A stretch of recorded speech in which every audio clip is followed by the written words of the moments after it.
Everyone has an agenda in front of them. Do staff have any changes to the agenda? None from staff, Your Worship. Councillors, do you have any additions to the agenda? Okay, seeing none, when it comes to council statements, I'll give each of you an opportunity. Is there any disclosure of interest by councillors? Councillor Flynn. Thank you, Worship. There's a correspondence item from the Salmon Arm Ball League, and the president is my son, so he wrote the letter. I should probably step out. Okay, thank you very much.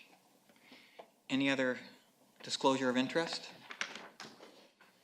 Okay, seeing none, we'll go to item 5.1, which is confirmation of minutes for the regular council meeting of March the 11th, 2019. We have a motion. Moved by Councillor Wallace Richmond, seconded by Councillor Flynn, that the regular council meeting minutes of March 11, 2019 be adopted as circulated. Thank you. Is there any business arising from the minutes? Seeing none, all those in favor? Thank you. Passes unanimously. We'll go to item 6.1, and we have a whole series of minutes here. Development Planning Services Committee meeting minutes of March the 18th, 2019. We have a motion. Moved by Councillor Flynn, seconded by Councillor Cannon, that the Development and Planning Services Committee meeting minutes of March 18, 2019 be received as information. Any business arising from those minutes? All those in favor? Thank you. Item 6.2, Court of Revision 2018 73rd Avenue Water Main Extension Parcel Tax Assessment meeting minutes of March the 11th, 2019. We have a motion. Moved by Councillor Cannon, seconded by Councillor Eliason, that the Court of Revision 2019 73rd Avenue Water Main Extension Parcel Tax Assessments meeting minutes of March 11, 2019 be received as information. Any questions around those minutes? All those in favor? Thank you. Item 6.3, Court of Revision 2018 Transportation Parcel Tax Assessment meeting minutes of March 11th, 2019. We have a motion. Moved by Councillor Wallace Richmond, seconded by Councillor Flynn, that the Court of Revision 2019 Transportation Parcel Tax Assessments meeting minutes of March 11, 2019 be received as information. Any questions about those minutes? All those in favor? Thank you. 6.4, Court of Revision 2018 Water and Sewage Frontage Tax Assessment meeting minutes of March 11th, 2019. We have a motion. Moved by Councillor Eliason, seconded by Councillor Cannon, that the Court of Revision 2019 Water and Sewer Frontage Tax Assessments meeting minutes of March 11, 2019 be received as information. Any questions arising from those minutes? All those in favor? Thank you. Item 6.5, Shuswap Regional Airport Operations Committee meeting minutes of November 14th, 2018. We have a motion. Moved by Councillor Eliason, seconded by Councillor Wallace Richmond, that the Shuswap Regional Airport Operations Committee meeting minutes of November 14, 2018 be received as information. Does anyone have any questions about those minutes? I would just make a comment, although it's not directly linked to the March 11th minutes. There is an item regarding trees at the airport, and we've had lots of discussion about them. So I'm very pleased to let everyone know that all tree encroachments have now been removed at a cost of about $500,000 over a year. And so we're now in compliance with the Airport Safety Committee, our management program. We'll be lifting the NOTAM, which will remove the restrictions on the runway length, and the approach lights. The poppies will be back on. So we will be able to have aircraft land, not just in the day, but also in the evening. Any other questions around those minutes? All those in favor? Thank you. Item 6.6, Community Heritage Commission meeting minutes of January 18th, 2019. We have a motion. Moved by Councillor Cannon, seconded by Councillor Flynn, that the Community Heritage Commission meeting minutes of January 18, 2019 be received as information. Any questions around those minutes? Seeing none, all those in favor? Thank you. 6.7, Social Impact Advisory Committee meeting minutes of March 15th, 2019. We have a motion. Moved by Councillor Wallace Richmond, seconded by Councillor Lindgren, that the Social Impact Advisory Committee meeting minutes of March 15, 2019 be received as information.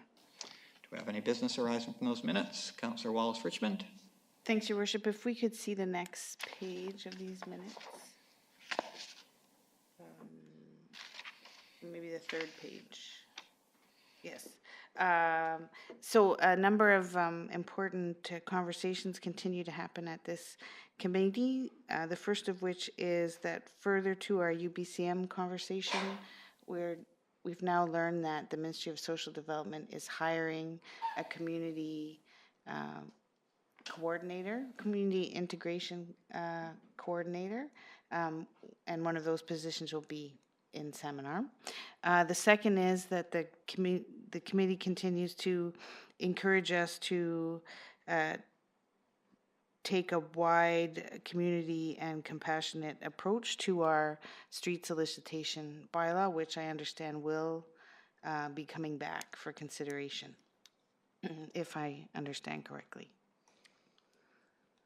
Yes, thank you. It will be, and perhaps we could just check with the Director of Development Services. Is there we were thinking April, is that timeline still in place?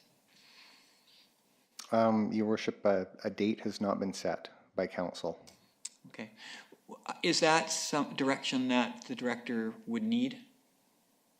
It would be direction from council needed by staff to reconvene the public hearing. Yeah. Okay, so we won't do that at this time while we have a motion on the floor, but that may be something we want to consider at council statements. Yes, thank you, Your Worship.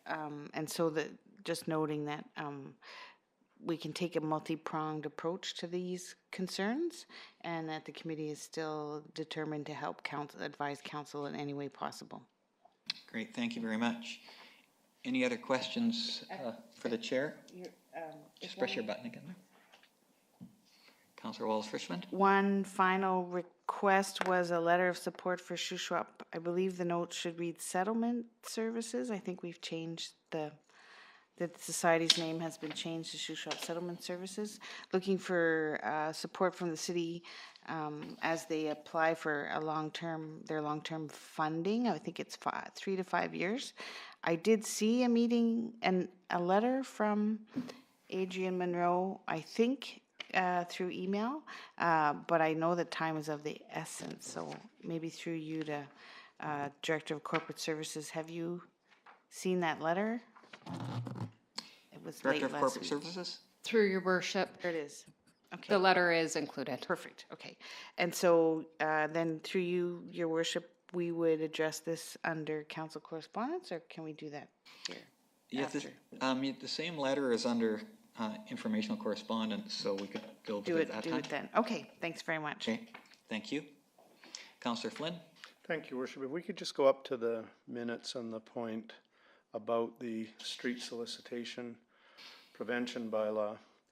And I really value this offer by this organization to put together perhaps a subgroup, because we reacted to some concerns from downtown merchants. We tried to have an open house, which nobody came to, or hardly anybody came to.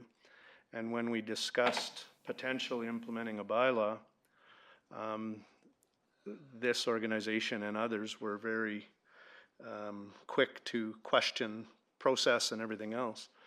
I'm wondering if we should take them up on this offer and try to have the community have a discussion before we have a discussion. I would like to see that, but I would like to hear what others think. Great, thank you, Councillor Flynn. So my suggestion is we move ahead with the minutes and include that in the conversation at council statements if Councillor Wallace-Frischman would bring it up at that time. Great, thank you. Okay, thank you. Any other questions around the minutes? All those in favor? Thank you, it's passed unanimously. And our last set of minutes, Downtown Parking Commission meeting minutes of March 19th, 2019. We have a motion. Moved by Councillor Lyson, seconded by Councillor Flynn, that the Downtown Parking Commission meeting minutes of March 19, 2019 be received as information. Is there any questions around those minutes? Seeing none, all those in favor? Thank you, passes unanimously. Shuswap Columbia Regional District update. It's not a council meeting when we have the update. Did the directors want to say anything? Not at this time. We'll wait for the next one. Thank you very much. Okay, moving to item 8, staff reports. We have a motion on the floor, Could I get a mover and a seconder? Councillor Eliason, Councillor Flynn, thank you. Could I have the administrator read the motion, please? Moved by Councillor Eliason, seconded by Councillor Flynn, that the 2019 budget be amended to reflect additional funding for the grade crossing operational budget in the amount of $35,000 funded from Transportation Grade Rail Crossing Assessment Reserve, $20,500, Future Expenditure Reserve, $14,500. Thank you, and I'd ask the Director of Engineering and Public Works to talk to us about that report. Your Worship, so this is in regards to some proposed works that are going to be done by CP Rail on the canoe crossing at Captain's Cove at 72nd Avenue Northeast. Now, these works are all done by CP Rail. The city has no control over what's done. They have to be done for safety improvements. The costing, as you can see in the report we received in 2016, we received some estimates, which we did budget for this year. We budgeted for the $80,000. However, we just received an updated cost estimate, and we are now looking to relocate some additional funds from a reserve that's no longer needed to account for that cost. Now, one thing I might note in this as well, and it's noted in the report, that we will be billed actual costs. So depending on what the costs come in, high or low, we will get the bill for it from CP Rail. Great, thanks you. Thanks to the Director. Any questions around this motion or around the report? Thank you. Could I just ask the Director, the actual crossing, I see it says the work involves a complete removal of crossing surface, rails, ties, and ballast down to subgrade and rebuilding of the crossing. I know there's no gates there. Is the rebuild basically a renewal of what's there already? That's correct. It's typically they'll go in and they redo all of the subbase if they see any kind of movement in the tracks. And so what they're doing is they're stabilizing the areas.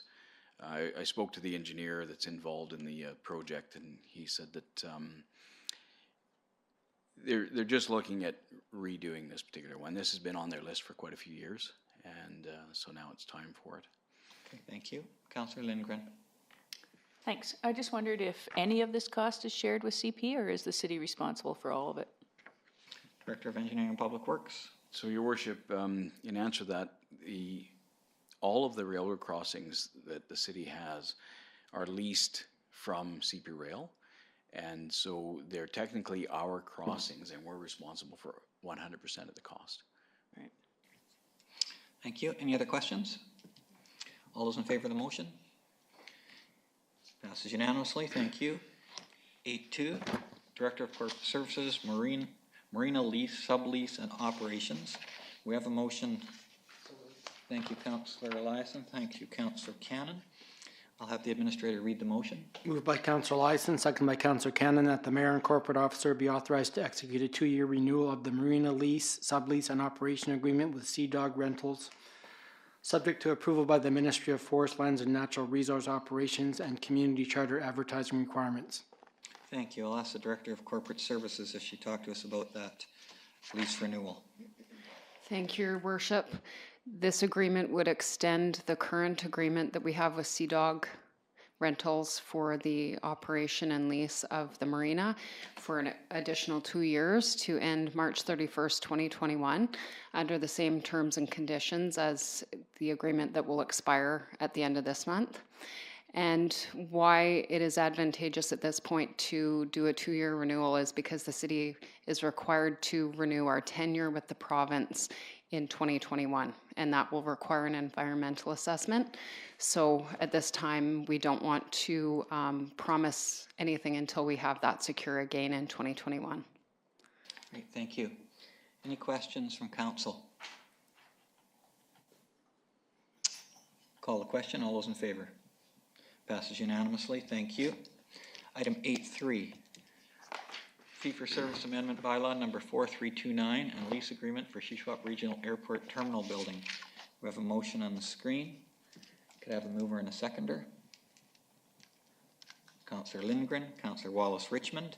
I'll have the administrator read the motion. Moved by Councillor Lindgren, seconded by Councillor Wallace-Richmond, that the bylaw entitled Fee-for-Service Amendment Bylaw number 4239 be read a first, second, and third time.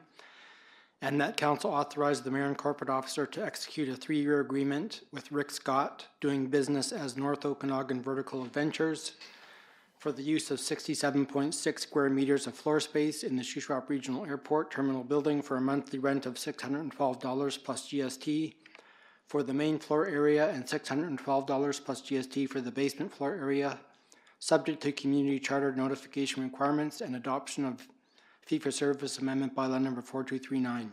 Thank you. Director of Corporate Services?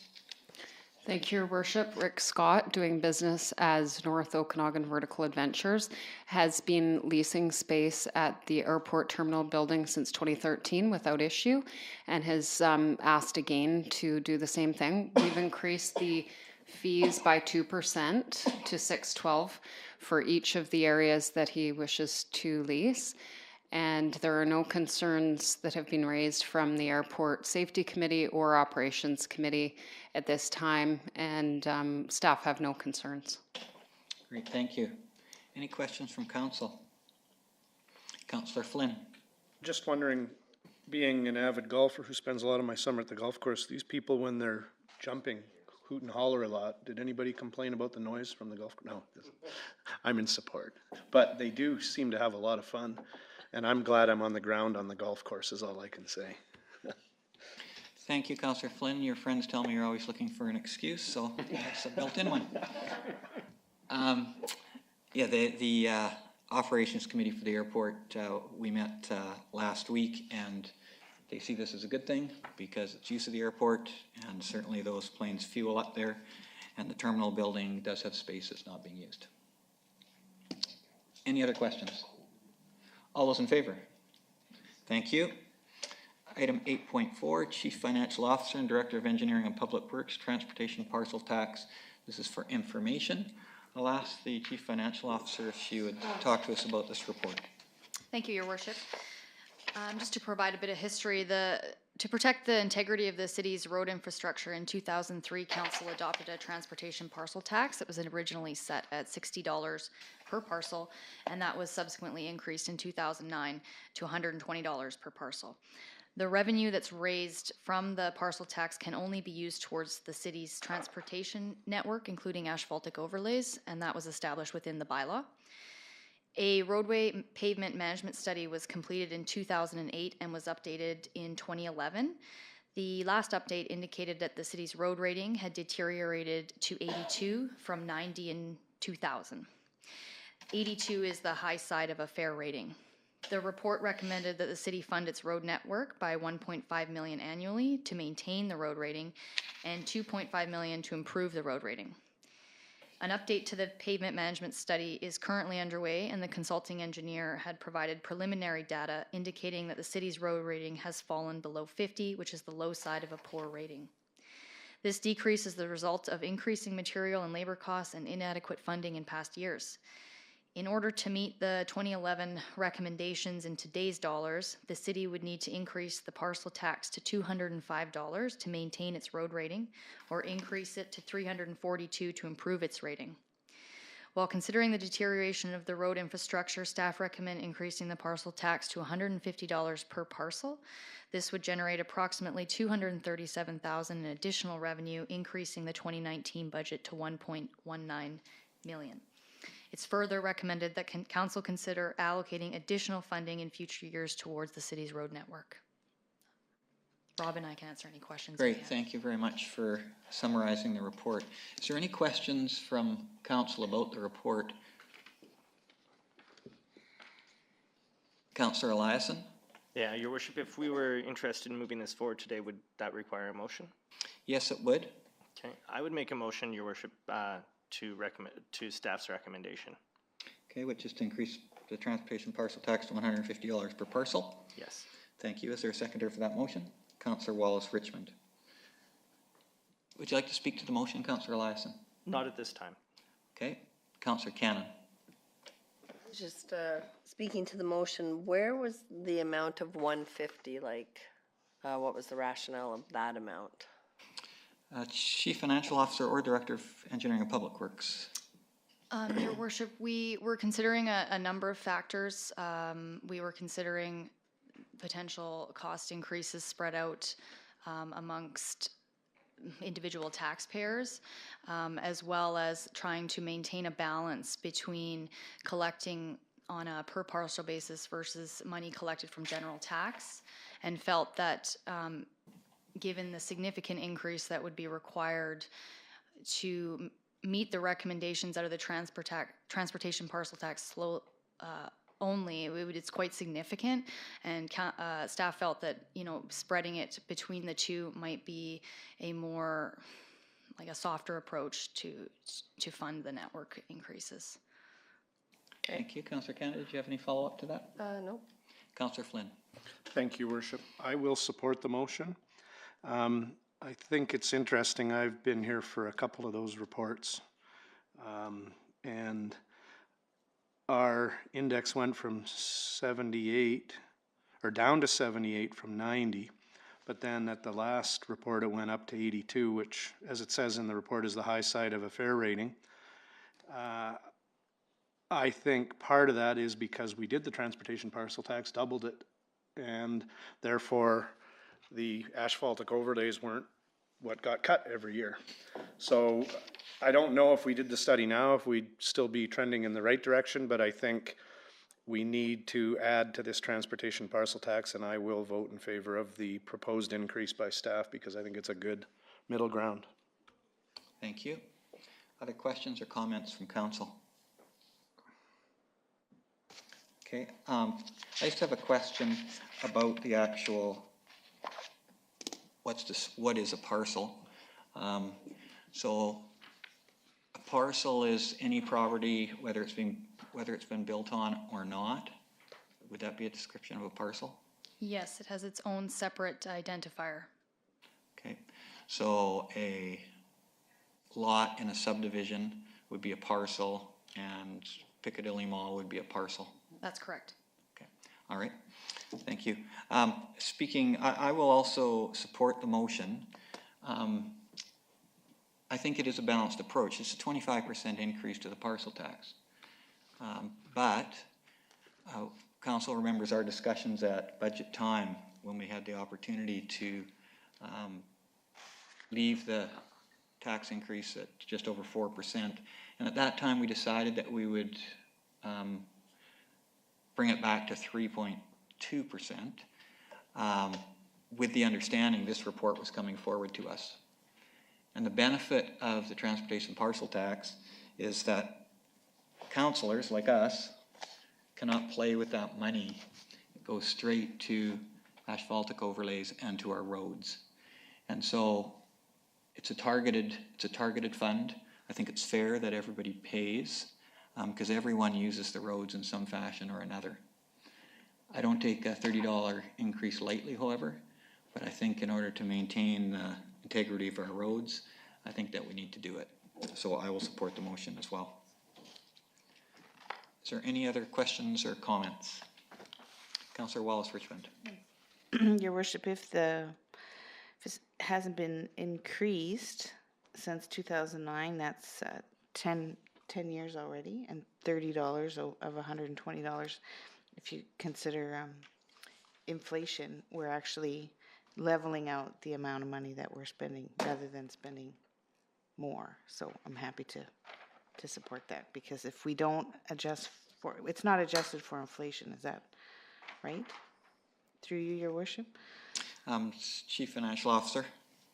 Through your Worship, can you just clarify, is the parcel tax recommendation adjusted for inflation? Is partial tax in general adjusted for inflation?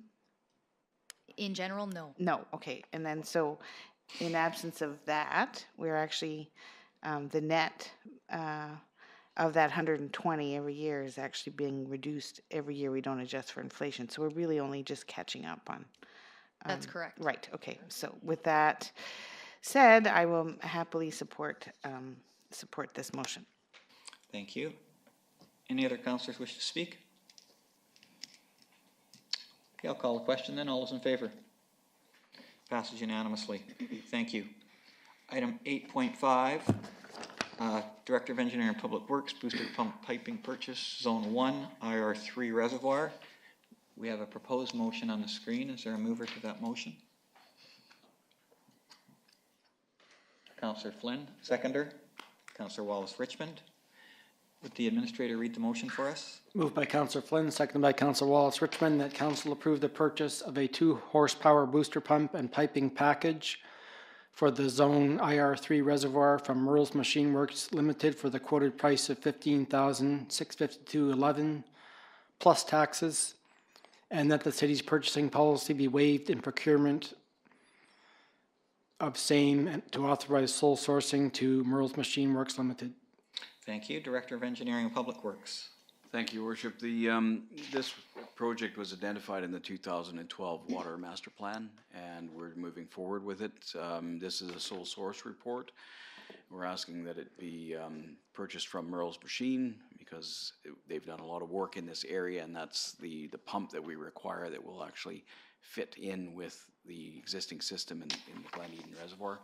And this Zone 1, the IR3 reservoir feeds the reservoirs that are servicing the First Nations, both Adams Lake and Nisconnet Band. So it's a fairly important piece of equipment to our system. Great, thank you. You don't have a map handy, do you? No, I don't. If that's okay, I wouldn't mind seeing it later. I know the area pretty well, but any other comments or questions from council? All those in favor? Passed unanimously, thank you. 8.6, Chief Financial Officer and Director of Engineering and Public Works and Corporate Officer, Loan Authorization Bylaw number 4289, Shuswap Regional Airport Taxiway Charlie.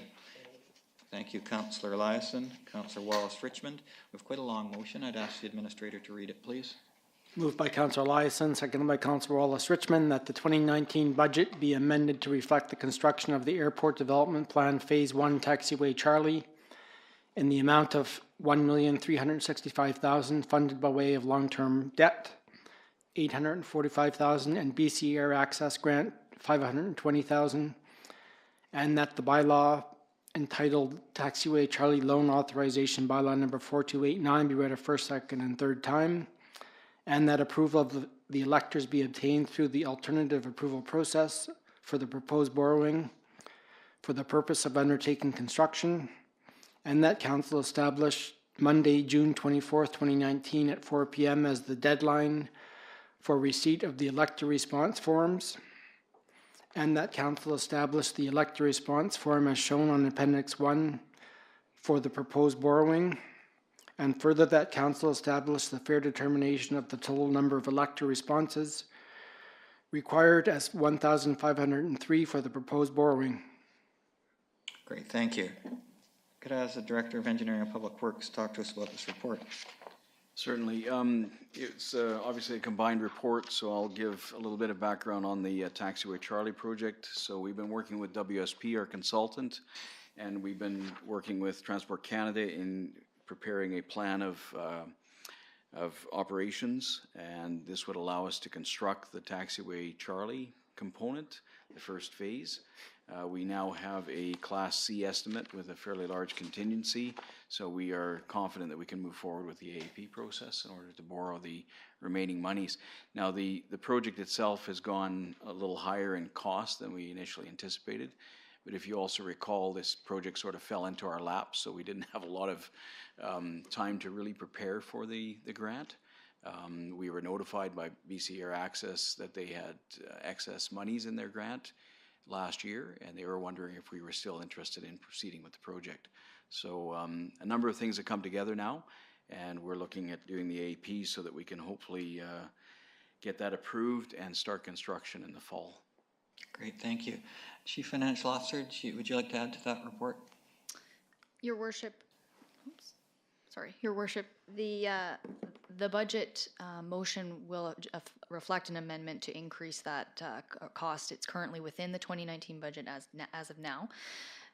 The borrowing is going to be based on a repayment of approximately $65,250 per year. This will impact the 2021 budget because borrowing will not actually occur until the spring of 2020, after which we won't need to make a repayment until 2021. The additional costs could be dealt with within new revenues from construction in 2021. Great, thank you. Councillors, Councillor Flynn. Thank you, Worship. Is there, you didn't have a map for the last one, but do you happen to have a map for this one so that people can understand what's happening, including me?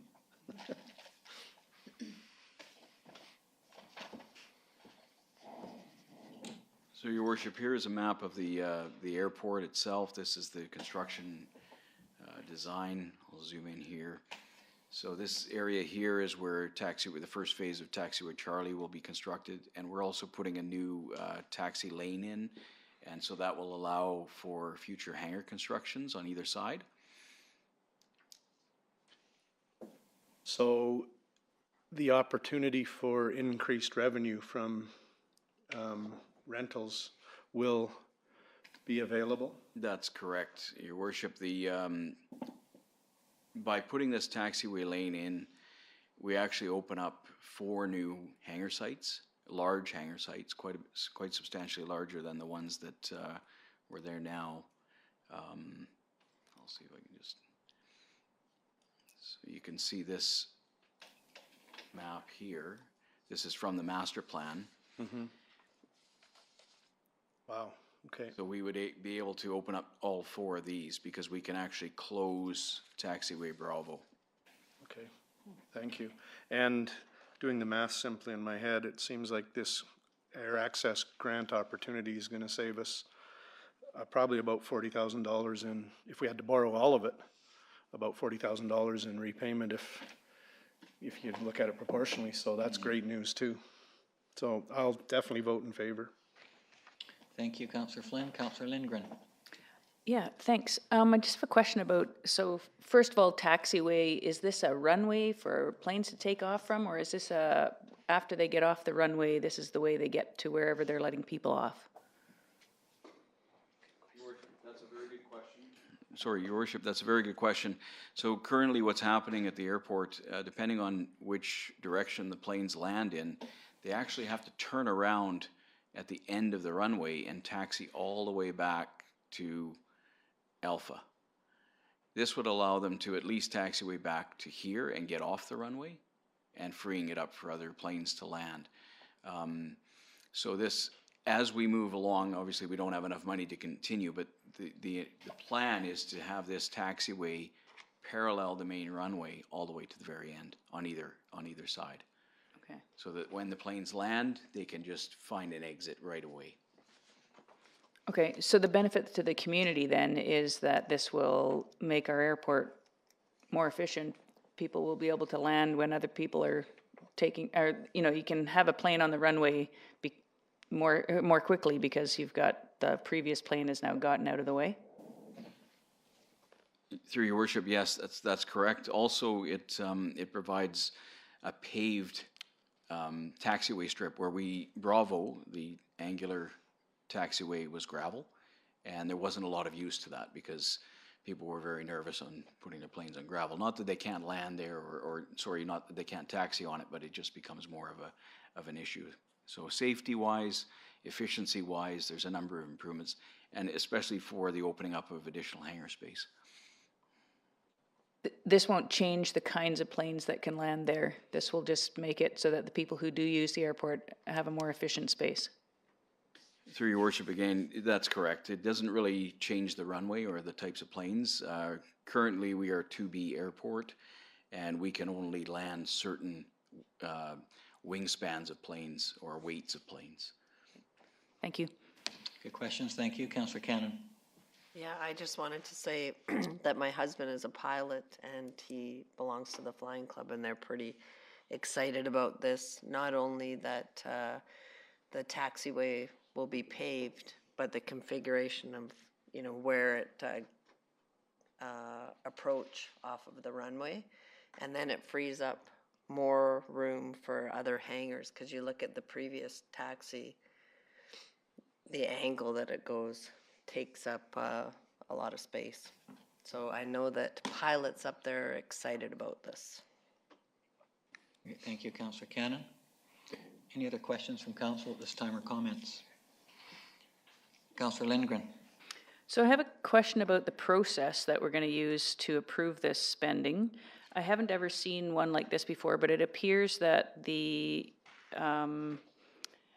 sort of the default position is that everybody's going to be in favor of this, and if you want to contest this, you have to sign the petition saying that you don't want it to happen, and we need 1,500 votes to stop this from happening. So I just want to clarify that's actually what's happening. Yeah, your understanding is correct. Okay, thank you. So if 1,505 people were to sign the petition to say, you know what, we don't think this is a good idea that the city borrow the money for this, we would not borrow the money. We'd either go to referendum, or we'd say, hey, we can't do this right now. Okay. Yeah. Your understanding is correct. Councillor Eliason. Thanks. We've been working on this plan at the airport since I was the chairman of the airport commission in 2005. We've made a long-term plan at the airport. We found that the parallel taxiway is the most efficient type of taxiway in any airport situation. The busiest one of the top 10 busiest airports in Canada, which is Kelowna, has a parallel taxiway, and one of the busiest airports in Southern California, San Diego, has this same parallel taxiway. Not only does it free up get rid of taxiway Bravo, which interrupted all of our other areas, which are unpolluted, non-brownfield areas, it allows that expansion of the commercial area to, if you're looking at your screen right now, to the right-hand side, which is down to where we have excess lands for future development. So this is the first step in the expansion of our commercial area in which we would generate more revenue. Again, the mayor talked about the tree removal. One of the main things that we do at this airport is firefighting in the summer, and year-round we have hundreds of air ambulance evacuations out of this airport. So those are the real reasons why we need to do this and make our airport safer and more accessible. So I'm glad to see staff has done this. I'm glad to see we've got the grant, and I encourage everybody to support it. Thank you very much. Thanks, Councillor Eliason. Councillor Flynn. Yeah, I think it's just important in the process to make sure people understand that the $1.4 million total, or thereabouts, almost 600,000 of it is coming from an air access grant, and if the community doesn't support the borrowing, I'm suggesting that we probably lose that grant, correct? Your worship, that's correct. Okay, so to me, this is an opportunity to have almost half of the project paid by the grant. And I think that this is, as Councillor Eliason has mentioned, long-awaited improvement. I did have one question, though, just out of interest. I didn't realize that the existing taxiway was gravel and at an angle, but just if we were to want to expand the parallel one with gravel, even though it doesn't get used a lot, what's the difference in cost? Is it a third, a half, a quarter? Just approximately. Director of Engineering and Public Works. Your worship, I think you might save a third because it's still about the time, the design, and you'd have to build the structure to the same, so that it could be paved in the future. Yeah. Okay, so. Thank you. I'm very much in support. Thank you. Could we just have the master plan overview that you had up before on the screen?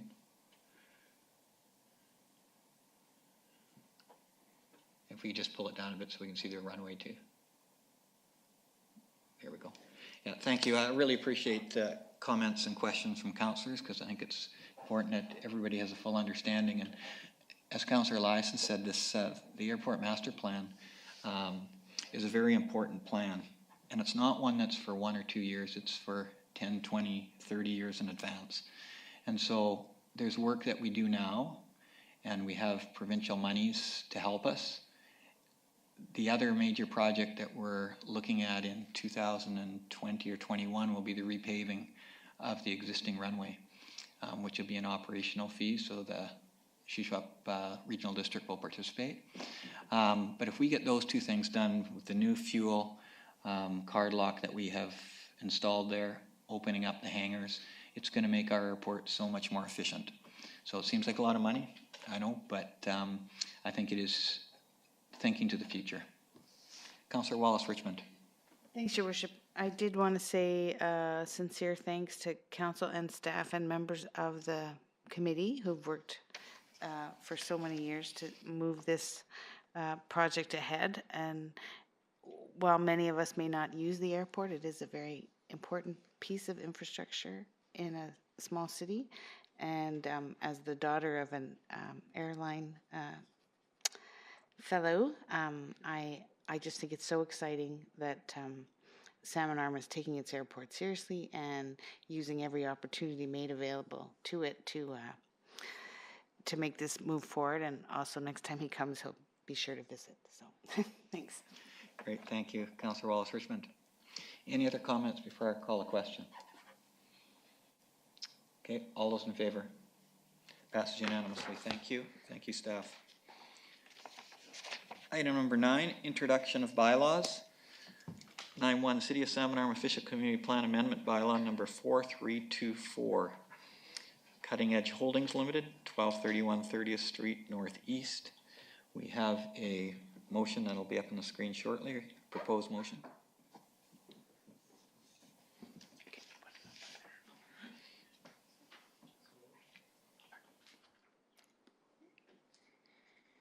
Moved by Councillor Eliason, second by Councillor Flynn. I'll have the administrator read the motion, please.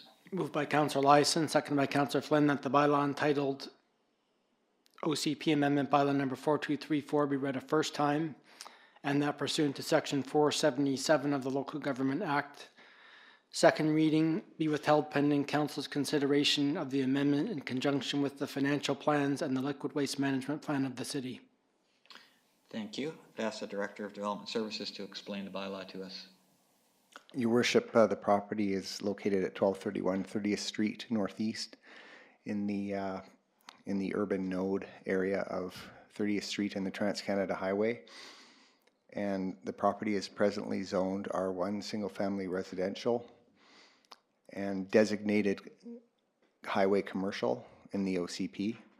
The highway commercial designation is the pink color. And the proposal is to change the color from pink to orange, which would redesignate it to high-density residential. Great, thank you. Councillors, do you have questions? Councillor Wallace Richmond, could be comments as well. Thanks. I do have a question about the property to the south, which is now a supportive housing. Is it designated highway commercial? Director of Development Services. Yes, Your Worship, the property to the south is designated highway commercial and it's zoned R1 as well. And so they would not have had to go through this process for that?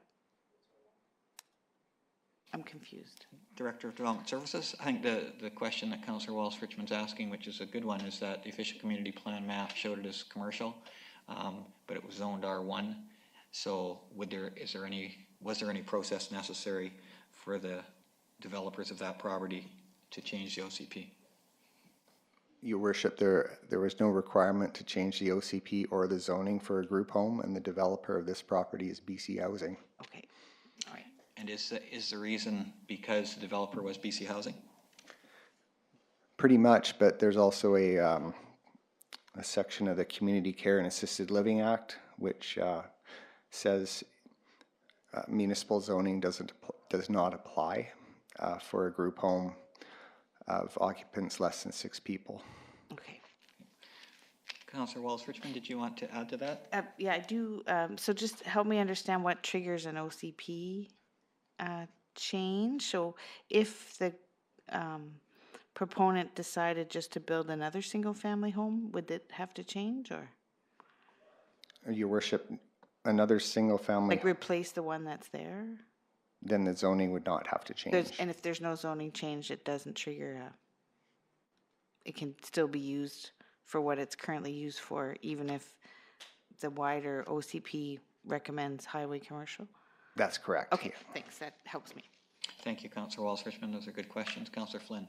Thank you, Worship. And because of the situation with the piece to the south, I will vote in favor of this.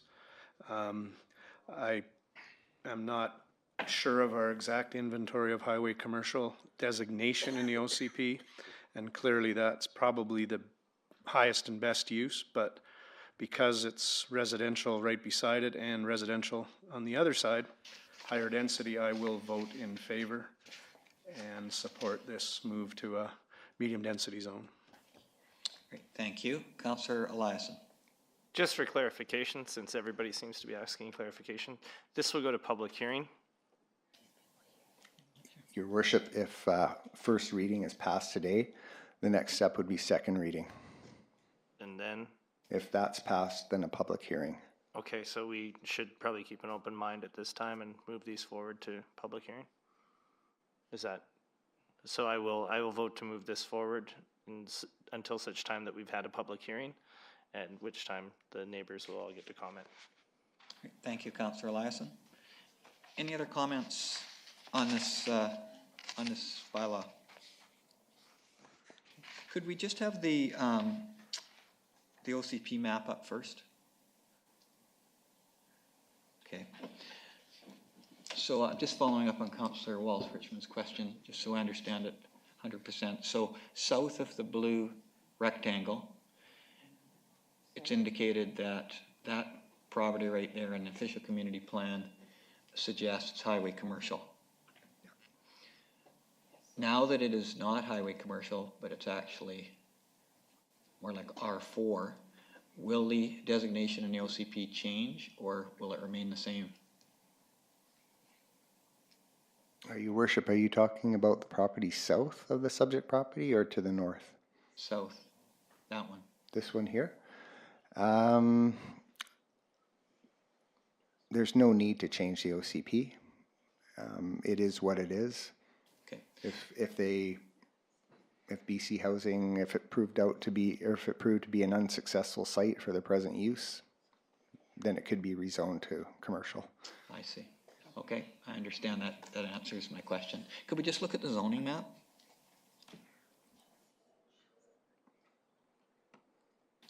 Okay, so the two parcels we're looking at presently are both zoned R1. And as Councillor Wallace-Richmond asked, the parcel that we're looking at with the red rectangle, because it's zoned R1, the owner of the property can continue to develop it R1 regardless of the official community plan designation. That's right. The official community plan designation sets out what the community wants the property to be zoned in the future, or now. So in 2011, when the OCP was updated last, the pink area was deemed to be future highway commercial. If the owner of that property wanted to subdivide it in half and have two R1 properties, could they do that regardless of the official community plan? Possibly with a 6 meter wide panhandle. Okay, but I guess if there was room for them to do it, they could. Okay, all right. I'm certainly going to vote in favor of moving this forward, but appreciate the clarification questions. Councillor Wallace-Richmond. Your worship, this was discussed at Planning and Development last Monday. We weren't able to hear from the proponents. Are they here today? I don't see them. Okay, thank you. Thank you. Any other questions around this bylaw? All those in favor? Passes unanimously. Thank you. We'll move to 9.2, which is zoning amendment bylaw associated with the OCP one. And there is a proposed motion that's going to come up on the screen. Councillor Flynn, second. Councillor Wallace-Richmond. Could the administrator please read the motion? Moved by Councillor Flynn, second by Councillor Wallace-Richmond, that the bylaw entitled zoning amendment bylaw number 4235 be read a first time, and that final reading be withheld subject to approval by the Ministry of Transportation and adoption of the associated OCP amendment bylaw. Okay, the bylaw on the screen says first and second. Yes, it's only for first reading, Your Worship. Okay, so that should not say second. Okay, which would be in line with the OCP one we just talked about. Correct. All right. Director of Development Services. Your worship, so this application goes hand in hand with the previous one to change the OCP from highway commercial to high density residential to support R5 zoning on this property. Right now it's R1 as we talked about. And if it's zoned to R5, that would allow high density development up to 13 units. However, 13 units would not fit on this property without underground parking. So the idea is for 5 units or 6 units with R5 zoning. Thank you. Any questions from council? Councillor Lindgren. Would R4 be an appropriate designation for only 5 or 6 units? Or does that work? Director of Development Services. Your worship, R4 was talked about with the applicants. They were mulling over applying for either R4 or R5. Staff suggested they go for R5 because directly to the north, all this orange area is high density residential. It's not necessarily developed as high density. In fact, the property to the north is low to medium, even though it's designated high. But other properties that have been changed from highway commercial to a residential land use have gone to R5 to increase density. And the benefits of going to R5 is height. Okay. Okay, thank you. Any other questions? Could I ask, in these instances, we're just suggesting going to first reading on both the OCP and the zoning. Normally we go to first and second. Is there a reason why we're not going to first and second? Because the OCP amendment, and there's certain sections of the Local Government Act that have to be thought out by council as read in the motion. Okay, so because of the OCP piece, that's why we're just going to first. Yes. Okay, thank you. Okay. Any other questions around this bylaw? All those in favor? Thank you. We'll go to 9.3. City of Salmon Arm zoning amendment bylaw number 4326. Wilson Johnson to 10 First Avenue Northeast, R1 to R8, first and second reading. We have a proposed motion. Thank you, Councillor Wallace-Richmond. Seconder, Councillor Lindgren. Have the administrator read the motion. Moved by Councillor Wallace-Richmond, seconded by Councillor Lindgren, that the bylaw entitled zoning amendment bylaw number 4326 be read a first and second time, and that final reading be withheld subject to registration of a covenant ensuring access to Okanagan Avenue is not permitted and approval by the Ministry of Transportation. Thank you. Director of Development Services. Your worship, this application is to change the zoning of this property here on First Avenue Northeast from R1 single family residential to R8 residential suite zone. In the OCP, the land is designated medium density residential, which supports the zoning, so an OCP amendment is not needed for this. And the owner, or the applicant I should say, would like to construct a detached suite in the rear yard of the property. And in order to construct a detached suite, you have to have R8 zoning. Great, thank you. And we discussed this at Planning and Development. Council, do you have any questions or any comments? Seeing none, I'll call the question. All those in favor? Passes unanimously. Thank you.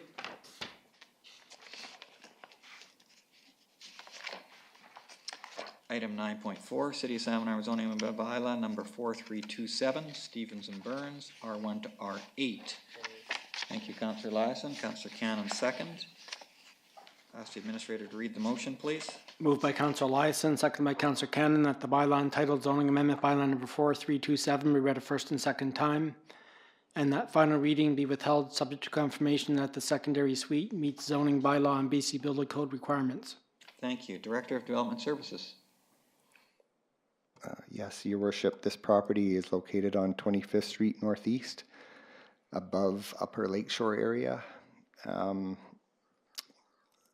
The current owner purchased the property with a suite constructed in the basement of the newer home, and the new owner would like to rezone the property to R8 to legalize the suite.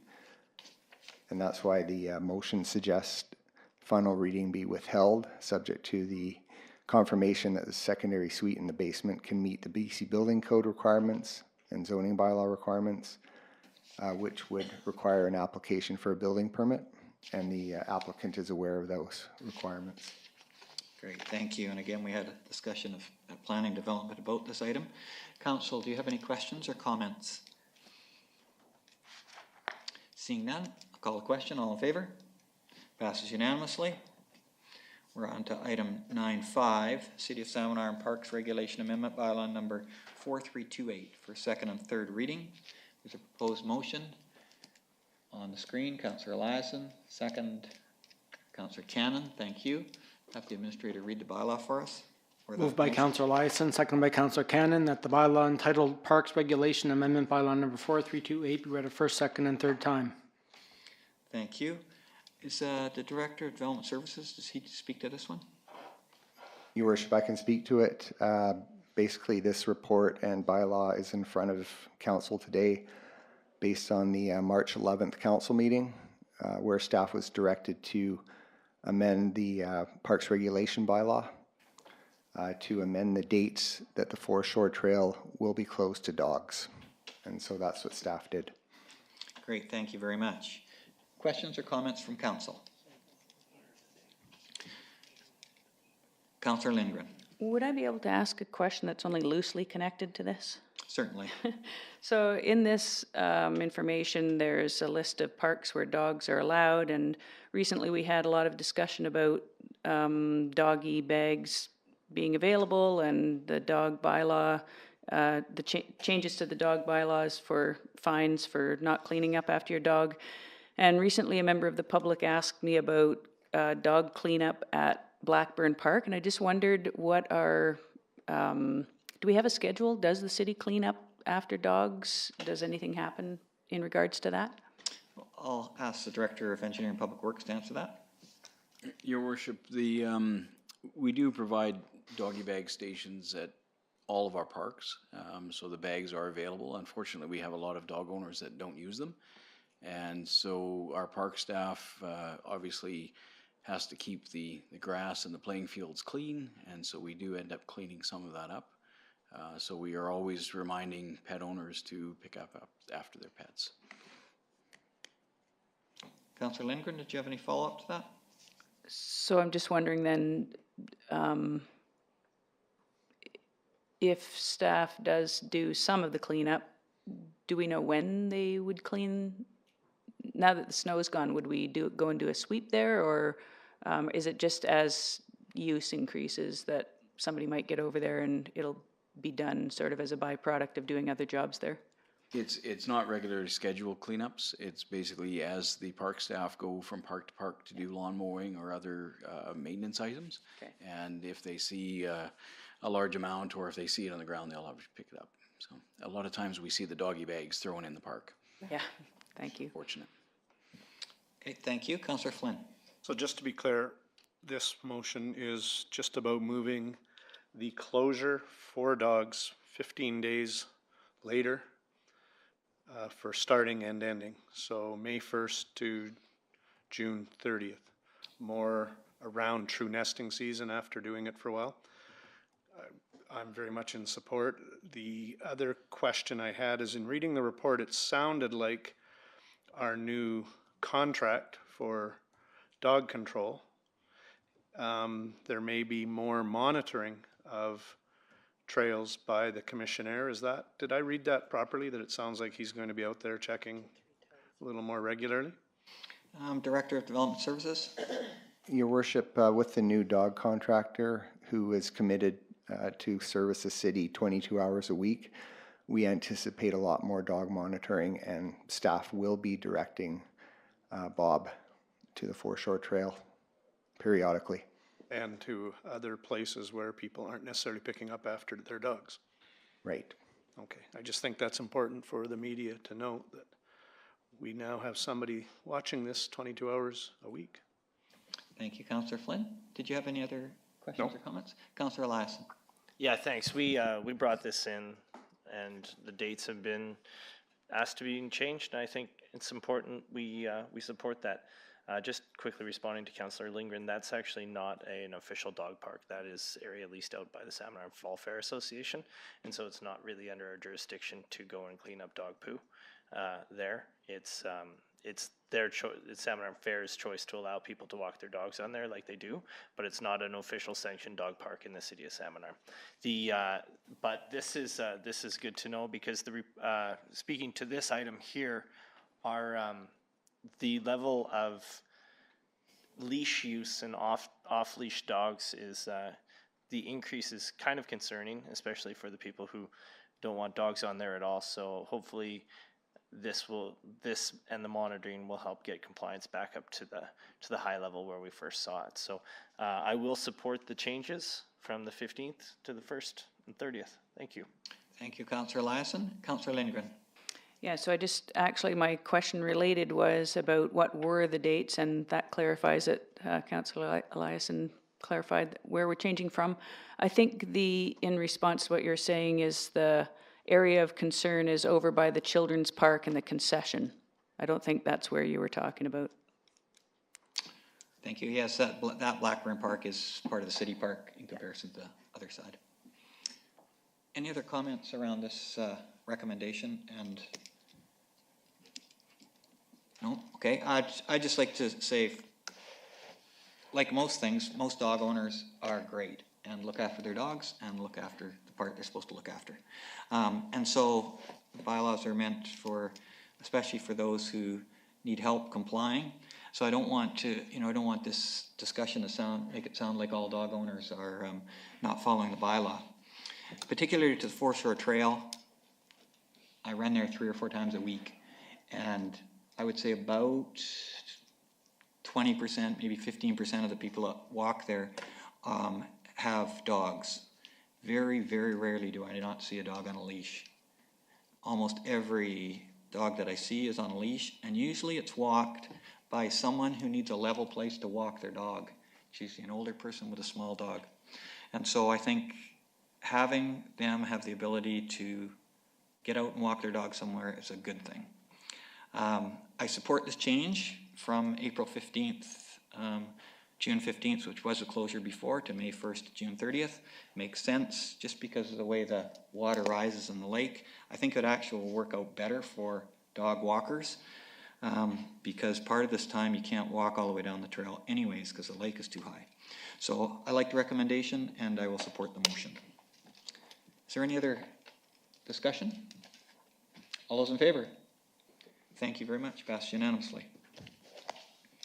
Reconsideration of bylaws, section 10. So the first one is City of Salmon Arm Official Community Plan Amendment Bylaw number 4269, 20th Street Northeast, LR final reading. Could I have a motion? Councillor Cannon, second. Councillor Wallace-Richmond. I'll have the administrator read the motion. Moved by Councillor Cannon, seconded by Councillor Wallace-Richmond, that the bylaw entitled OCP Amendment Bylaw number 4269 be read a final time.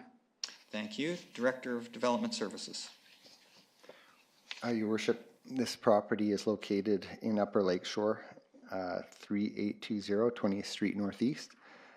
The applicant is Mike Brodegam, and this bylaw received third reading back in the summer of last year. And one of the conditions for final reading was exclusion of the land from the agricultural land reserve.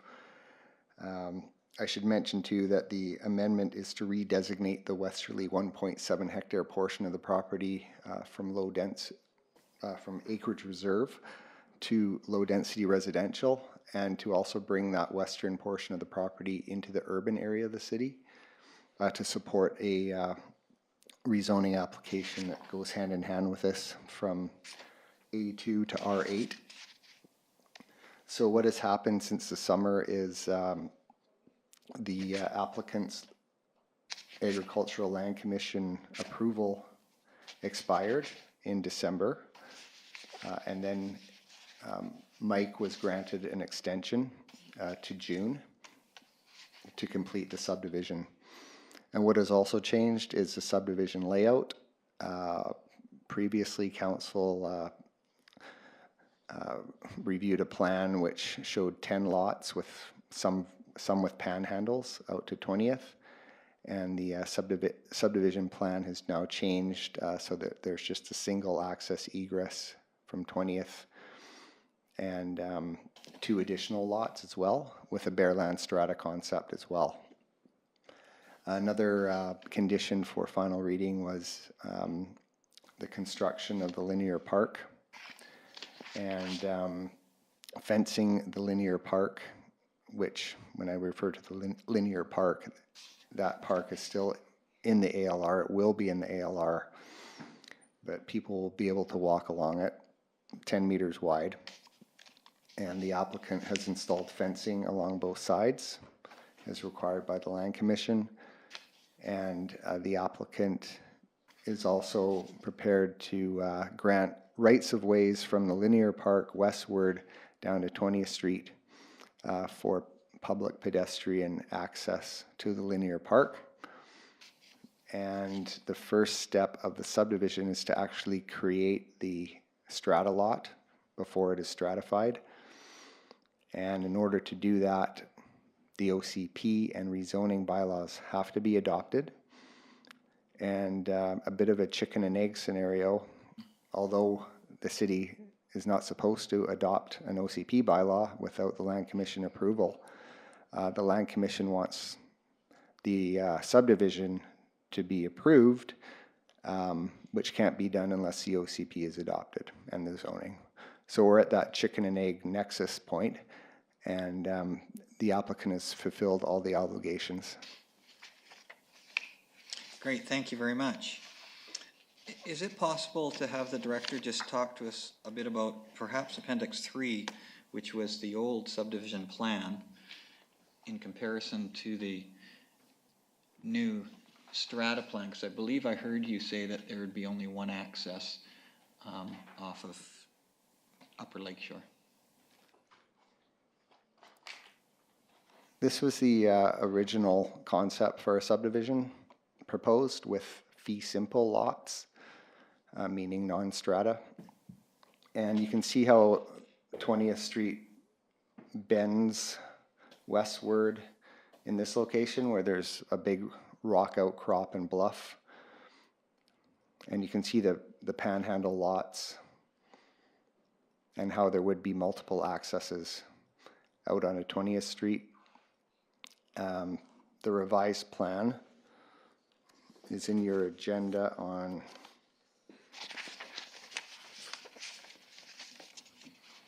eight, I think.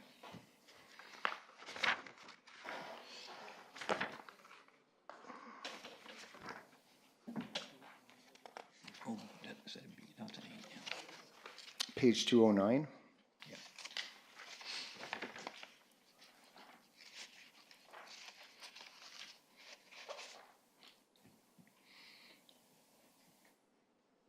Oh, sorry. PDF has a different page number. There it is. Yeah, 213.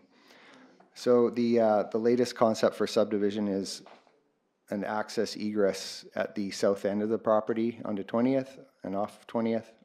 So, and then 12 bare land strata lots, each approximately a quarter of an acre, slightly larger than that in size, with an 8-meter wide access route, a turnaround for emergency vehicles. Staff like this concept better than the previous one. And if the bylaws are approved, and if the Land Commission approves it,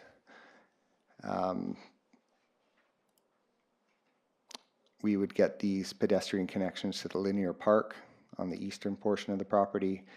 There would still be the big remainder property remaining in the ALR with a house on it, with a panhandle access to that.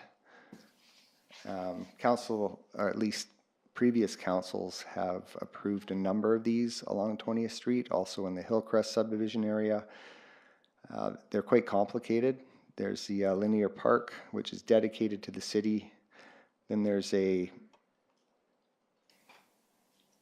20-meter covenant area where you can't build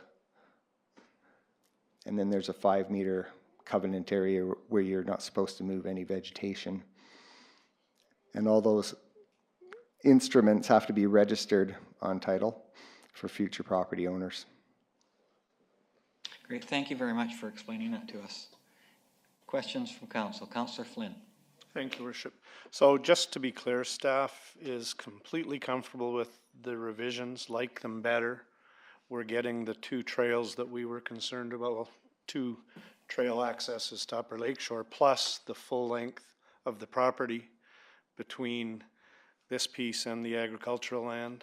So significant walking network, 2 extra lots for the developer, but only the 1 access on and off of Upper Lakeshore, correct? Yeah. Okay. I'm very much in support of this motion.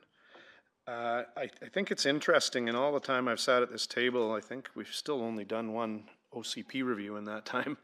And this, plus the Hillcrest properties you mentioned, and this piece of property along here, are great examples of our staff, our community, our OCP consultants, finding ways to add residential properties in a very positive and creative manner, working within the challenges of a lake, topography, agricultural land reserve, and all of those exciting challenges we have. And I just want to thank staff for working so hard with the developer, which this has been in their family for a long time, if I remember correctly, and for the developer to be working with staff to make such a positive plan. So I am enthusiastically in support, and watching the history of residential grow in our community and seeing these pieces of property, it's change undoubtedly, but I think in the long run it's very positive change. So I will vote in support.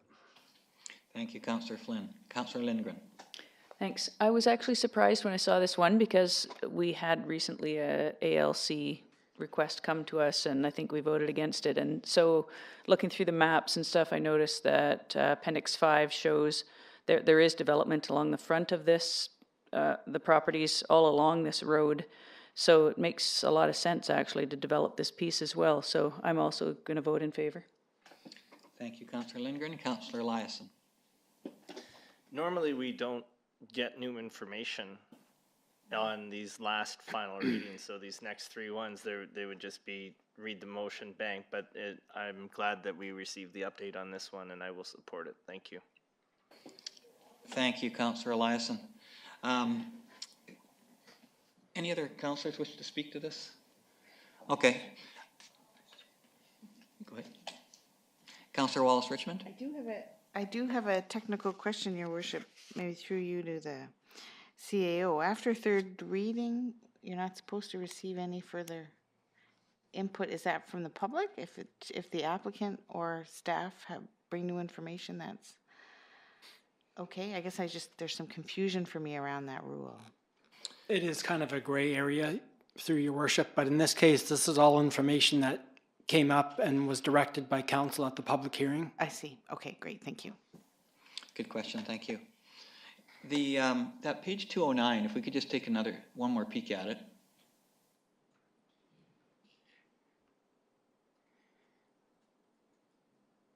There we go. Okay. So I appreciate Councillor Flynn's comments because I certainly agree with him. I think this is a huge improvement actually, because there's only 1 access off of 20th now instead of multiple accesses, and there's no panhandles. The lots on the top, because of the 20-meter no build area, those look like fairly small footprints. Are they small footprints? Or is it just small compared to the ones below them? Definitely smaller footprints than the ones below. The ones up top here are cut in half by the covenanted area.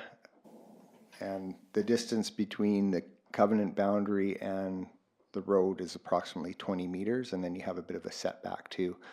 So these are the building envelopes in blue. Okay, and I guess it's probably all about scale. Those lots are big lots, and so although the squares look small, there's lots of room to build a house there. Okay, I understand. Thank you to staff for the work, and also I do remember the direction from council regarding the trail access, so thank you to the developer for accommodating that. I will certainly support this. Any other comments before I call the question?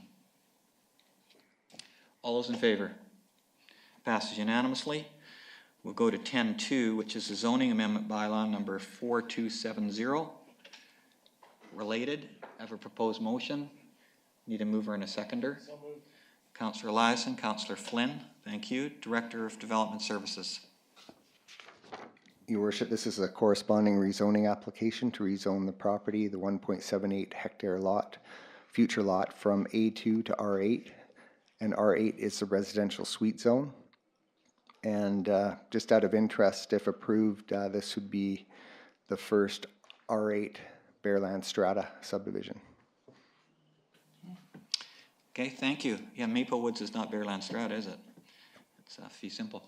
Thank you. Comments from council or questions? I don't see any. My only comment would be I much prefer going the whole parcel to R8 today than doing them one at a time down the road. So then the purchaser who goes in there knows it's R8, and I think that will work better. Councillor Lindgren. Thank you.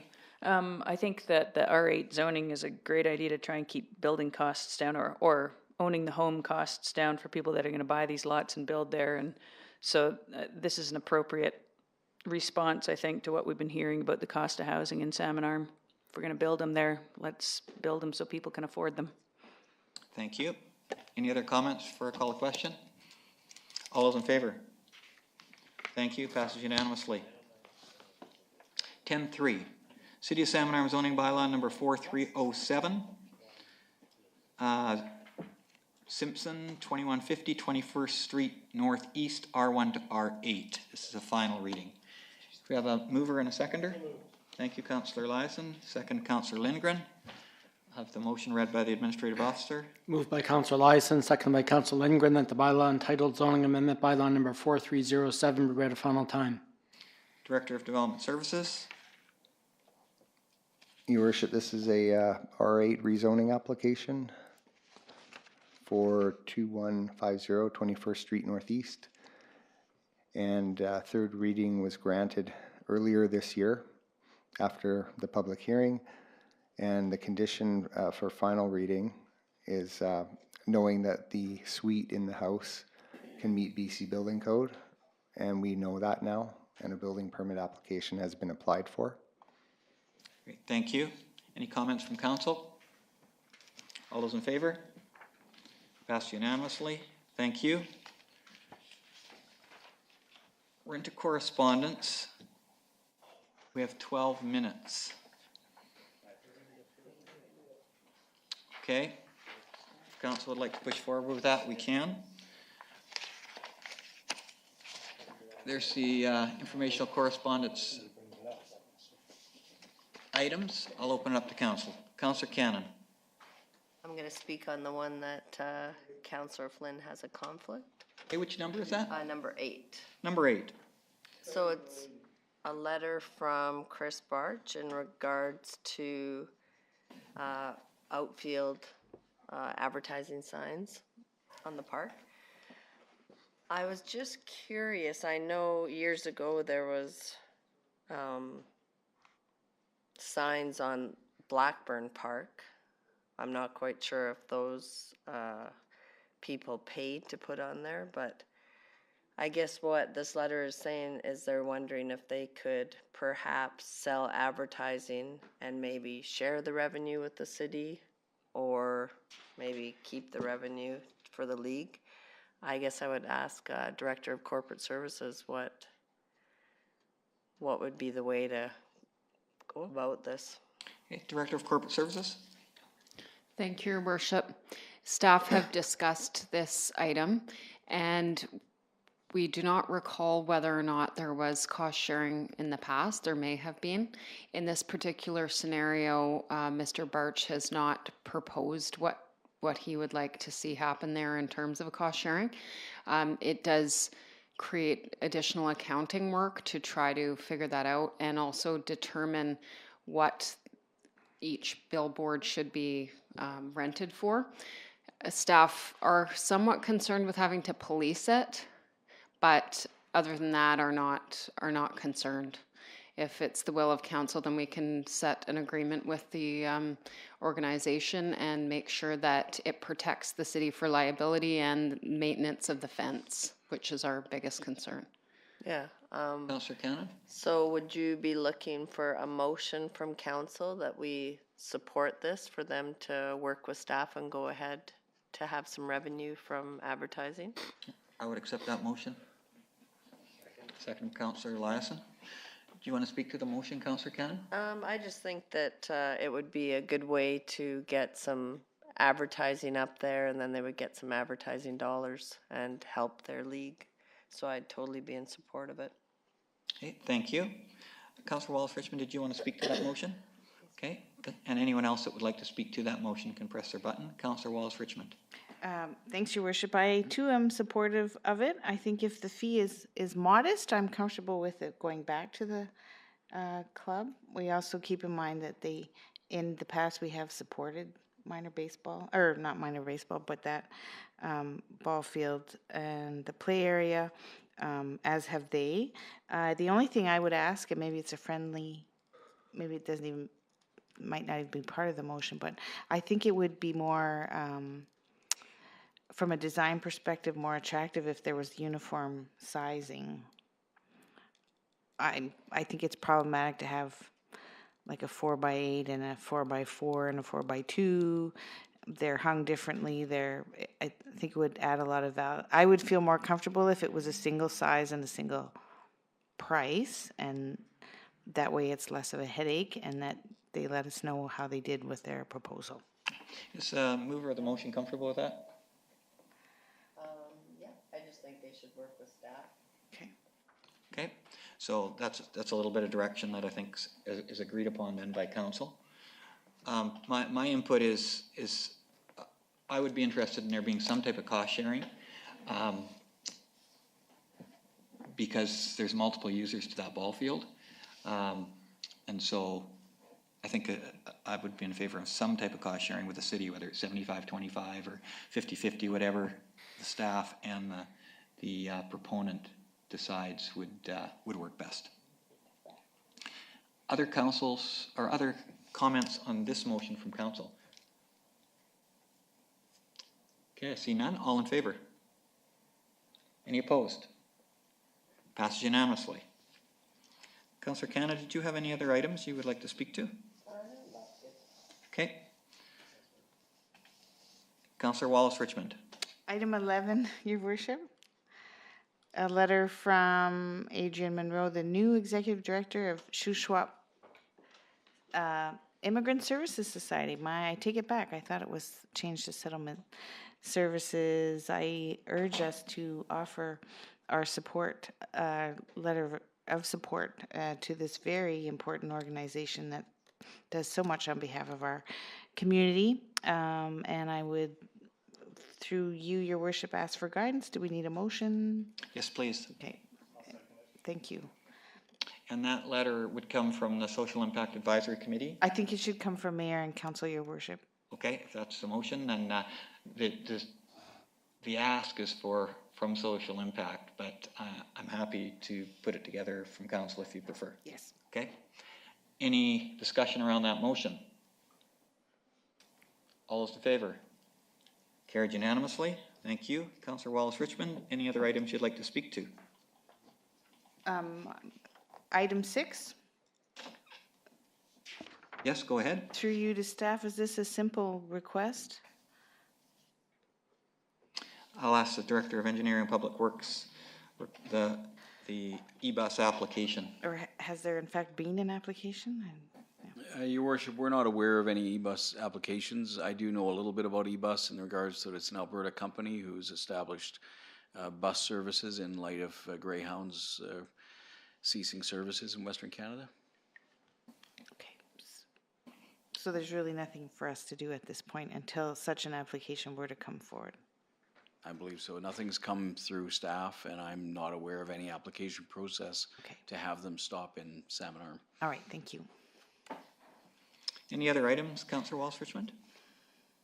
No, sir. Thank you. Councillor Flynn? Thank you, Worship. And item 9. Yes? Couple of things to highlight in the new Downtown Salmon Arm newsletter. First of all, the branding looks great. Second of all, they seem to be doing some work for us by providing a full-page information supplement about reducing single-use plastic bag use.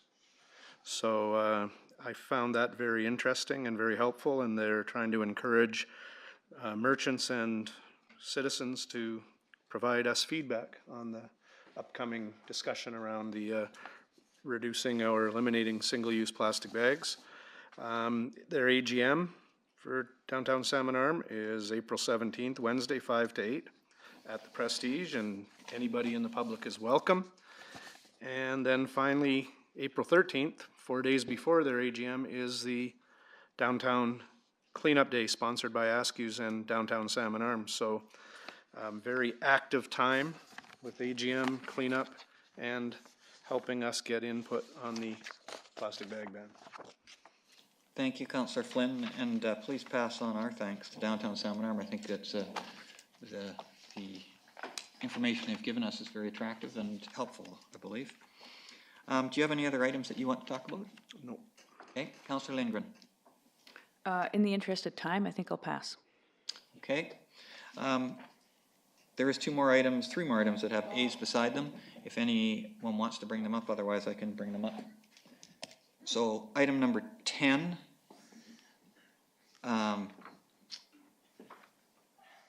My suggestion is that that we contact the writers of the letter and thank them for their input and share with them our press release and the changes that we have made.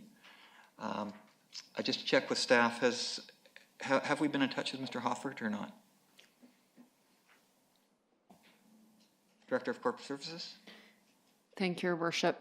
We have not been in touch with Mr. Hoffert. Okay, at this time? All right. Well, I'll be in conversation with you and one of us can chat with him. But appreciate the letter and appreciate the input that he provided. Item 13 and 14 both have A's beside them, but I'm not interested in replying. If council doesn't want to bring those up, then we'll let them just move along.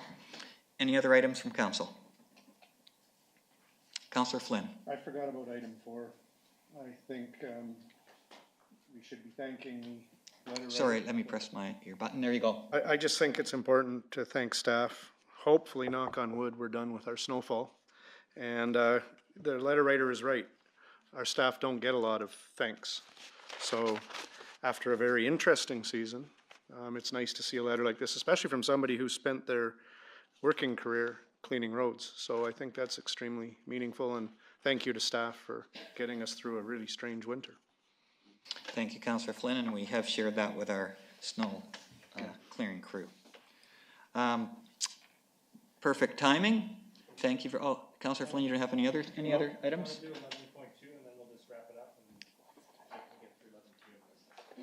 Just press your button, Councillor Eliason. Councillor Eliason? Well, if we're finished with 11.1, I can get on to 11.2, which is our next. Oh, right, thank you. I see what you're saying. The individual item from June Stewart about the Children's Film Festival.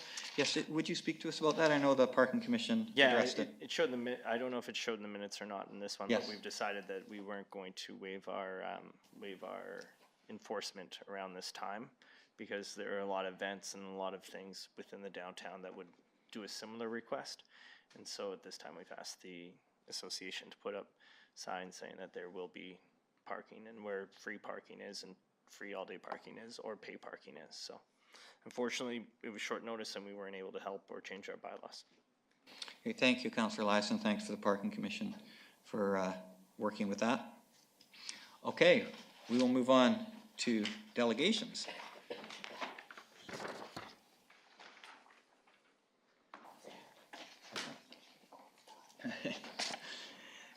Welcome, Dan. Councillor Thomas, Louis, welcome. Barry, David. It's great to see you all here. I'd ask you come forward, please, and make your presentation to us. Dan, always nice to see you at council. Please speak into the microphone so we can hear you loudly. I didn't understand. Please speak loudly right into the microphone.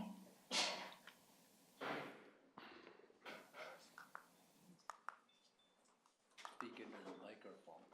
Pardon? Speak into the microphone. Oh. Your Worship, councillors, thank you for the privilege of presenting our brief before you. We appreciate your time.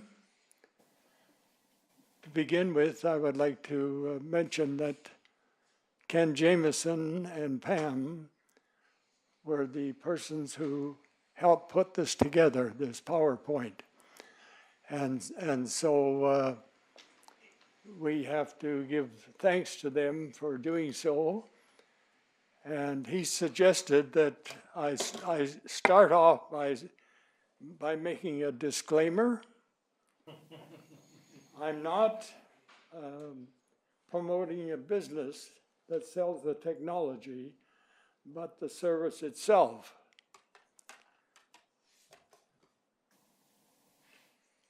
Ken has been really a great contributor to this community, and to help me, he offered to help. And so I just wanted to say thanks to him and Pam, and to remind you that he was the one that offered to help this in putting the PowerPoint together.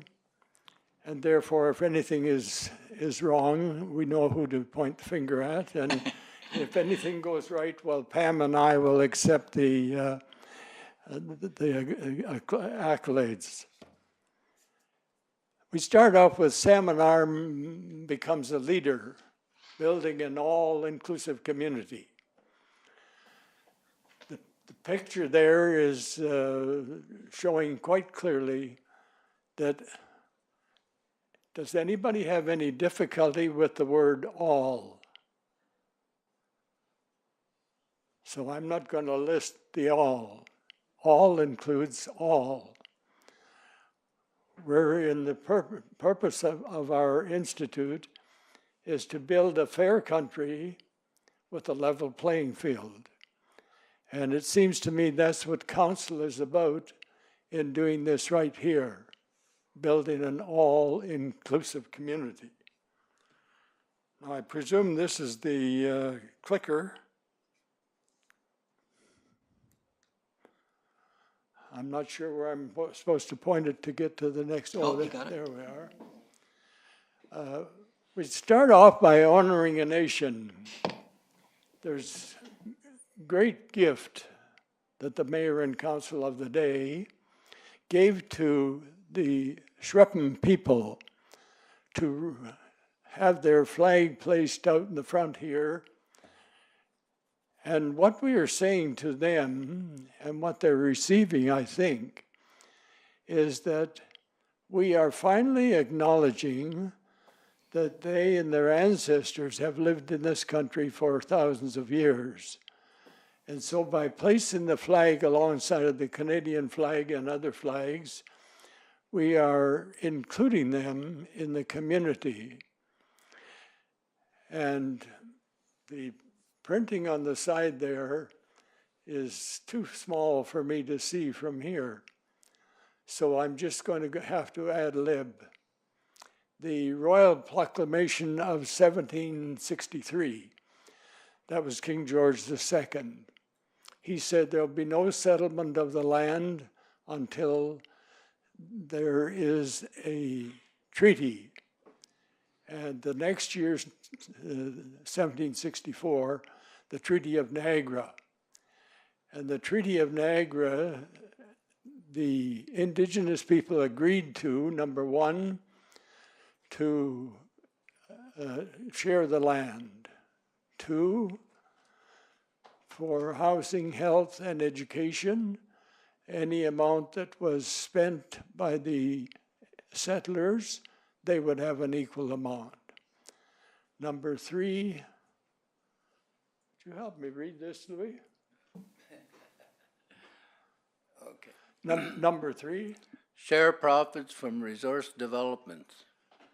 Number 4, 2 nations traveling down the river of life, neither interfering, I guess, with the other. Number 5, William Johnson signed for King George II. yes, you see at the bottom of the slide there, that is the 2-row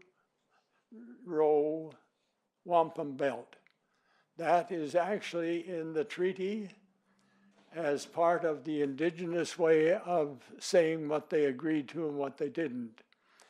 If you take that flag and turn it around this way and think of those 2 purple swaths coming down, the white is the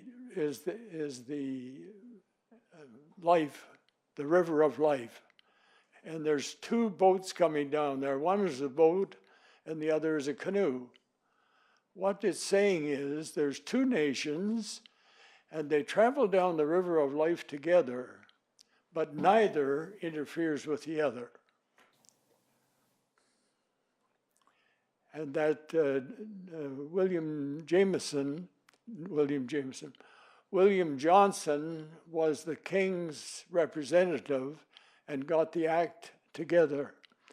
And so this is an official document, and they're acknowledging 2 nations right from the very start. Where do I have to point to get this to work? Yeah, you've got it. Oh, there it is. This is a protocol agreement. Out of the very fact that the flag is placed alongside, we're acknowledging that they are a nation. And in so doing, this set them on the course for moving forward together. This is a UBCM initiative. And they, because of the flag, they're saying to us, yeah, well, I think they're really interested in us doing something. And so the movement, moving forward together, they have been meeting out at different reserves for 3 or 4 years now. And out of that, they have been doing like tourism together, emergency services, hospital, sewage and water, and so on and so forth. And so it finally came to the point, well, I guess we better get married. And so that's what they did on September the 28th, 5 months ago. And so now there is a document, a protocol, so that whatever is being done from here on in is a legally done initiative. So what about us? Like myself, being one of the largest groups in our society, us seniors, but we don't hear what's going on, and our hearing is getting worse and worse. So we set up a seminar at First United in 2017 in October.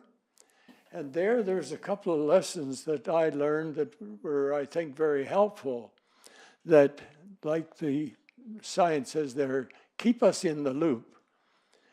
And so what the audiologist who spoke said, that it's important to think about your ears and spend as much time and energy and checkups on your ears as you do for your eyes or your teeth.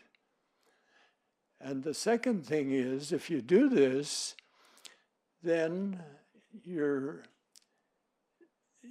allowing the possibility of not getting dementia, Alzheimer's, or Parkinson's. Because the little follicles in your ears, if you can think of the wavelength coming and hitting it and bending it over, and more loud noise bends it to the point where it doesn't come back. Now, if you get your hearing aid now, then the audiologist can program it in such a way that it will stimulate those hairs to start moving again, and then the brain starts working again too. And so it's a really wonderful thing. The Oris Loop in the council chamber, October the 9th, 2 years ago, I was standing here and made a presentation asking the council Oris Loop is really a fancy name in a sense. It's just the wire around this room right here, and everybody inside the room, if you have a hearing aid like I do, and you turn it on, you can hear everything that is going on. And so the Oris Loop is doing what we're trying to do to get everybody in. And so we thank the council of that day, and most of you were already here at that time. And so we thank all of you. Address the need for privacy. Many cannot hear in public spaces, at service counters and so on, but in financial institutions and service centers. So what are we going to do about it? I mean, are we going to continue hollering, or what are we going to do about it? Well, the Oris counter loops are installed at Credit Union and at Askew's. At each of those places, the gentleman,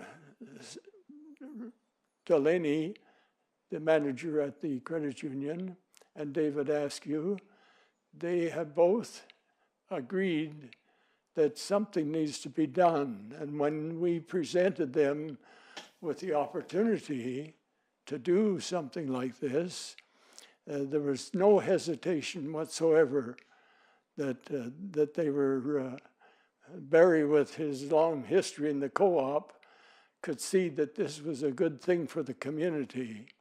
And David Askew with the pharmacy in the new building up top, that there was the same thing with Darlene Ogilvie, the pharmacist. And so when I go there to the credit union to do my business financially, I see a sign there that says that there's a loop there. It's just a little loop, just 4 feet. And so I can hear what the teller is telling me right in my ear. And the same when I go to Askew's, I go there and the pharmacist can just speak quietly and I can hear every word that's being said. And so it's not like where you go there now to other places in town, that it's just bedlam because the attendants or whoever, they're raising their voice and we're raising our voice. And so this is an opportunity to do something about that.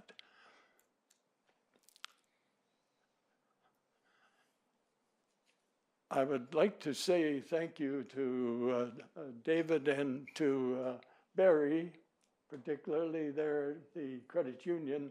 This has been a real privilege that I was able to speak with you, and you were so enthusiastic about going ahead with that. And the same with you, David. It was really great that we have that in there. So they agreed to work on that. This wireless ear sets. This is another thing that we were thinking is something that can be improved upon, and that is this microphone seems to be working not too badly, but most of us are not familiar with a microphone. And so if you have an ear set microphone, you can move all around the room and wherever you want. And that particular microphones that we've got, we provided 2 of them for the United Church, where people tell their stories once a month. And at that point, prior to that, we had the microphone you have to hold, and most of the time you're not holding it, and then you got your papers to shuffle and everything. So it makes a lot of sense to have an effort like this.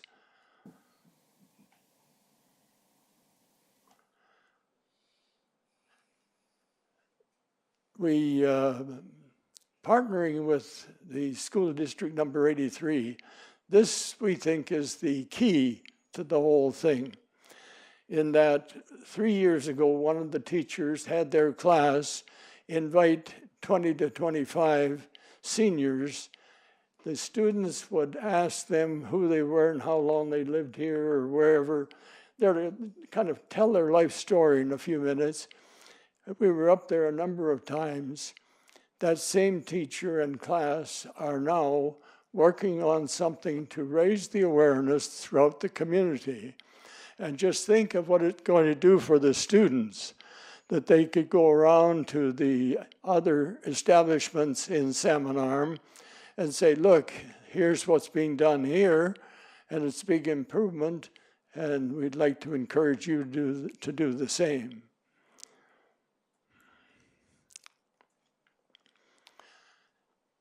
Louis, can you read this for me, please? Baseball. Every year, one spring is sprung, my world regains proper proportion. Because baseball is back, I love the central metaphor of the game. All of us helping each other to make it home. That's the thought I like to leave you with, is all of us working together to make it home.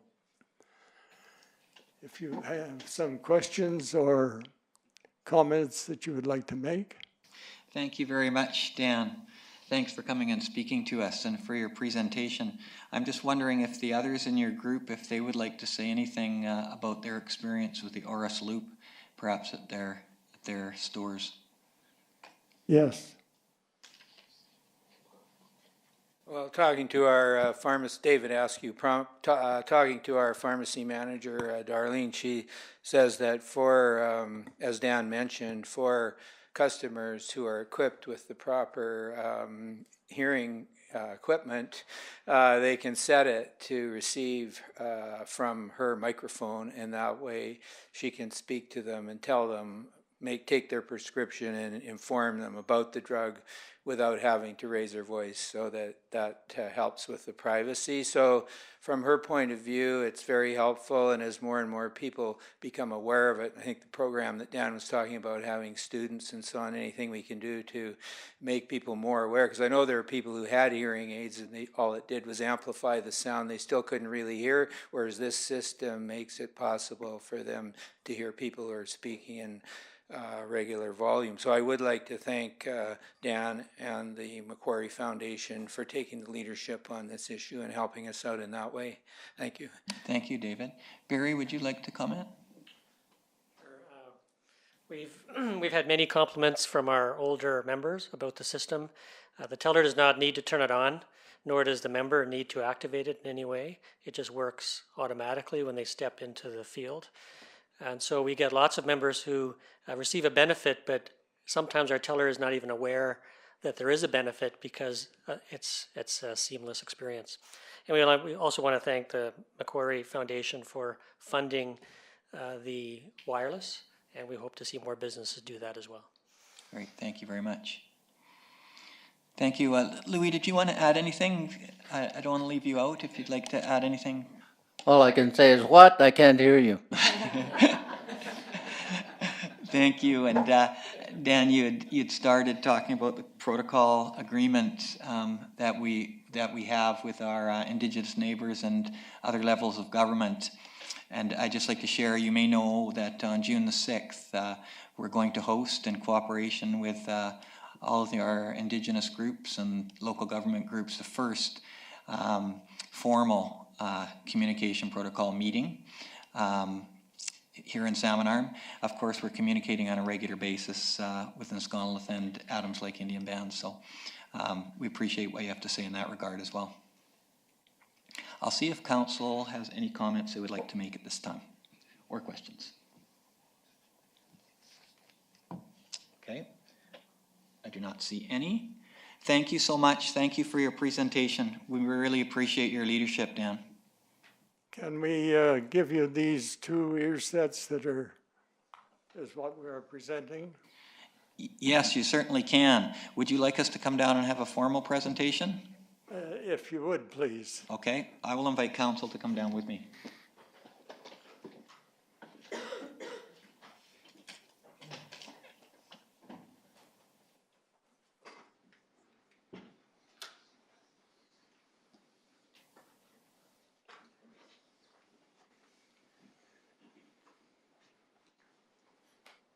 We're a team, so we have to do it together. Not very good at baseball. Come on in the middle here, Dan.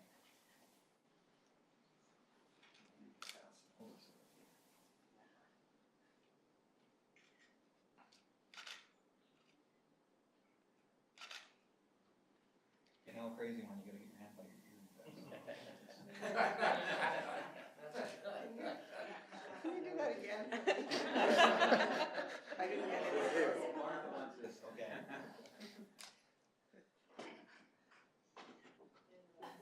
Things aren't working.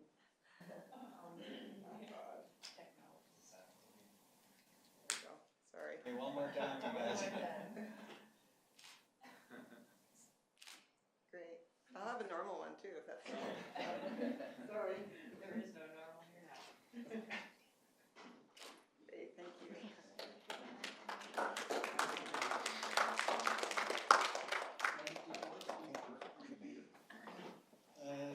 You know what, I didn't try to get it on, I didn't think. Okay, I got it on now. Okay, let me speak through my microphone. Rob was part of it. I think We had the flood, so we couldn't use it. How are you? Pretty good, pretty good. Did you get some pictures? No, Oh, but they'll send them to me. So Dan, you have your Oris loop on now. You have your Yes. hearing aid. Can you hear me clearly? I can hear you loud and clear right in my ear. Perfect. Okay, thank you very much. We do announce it before each council meeting so that members of the public can turn on their Yeah, hearing aids. apologies for not turning it on, but I forgot all about it, that they got the Oris loop here. I mean, I don't know. Somebody said I'm losing it, and I think I must have to agree. So, You had a lot to think about, and you did a great job. anyway, Thank you very much. Okay. Frank Bugala is here. Hi, Frank. Nice to see you. Please come forward and talk to us about the 3rd annual free volunteer dinner.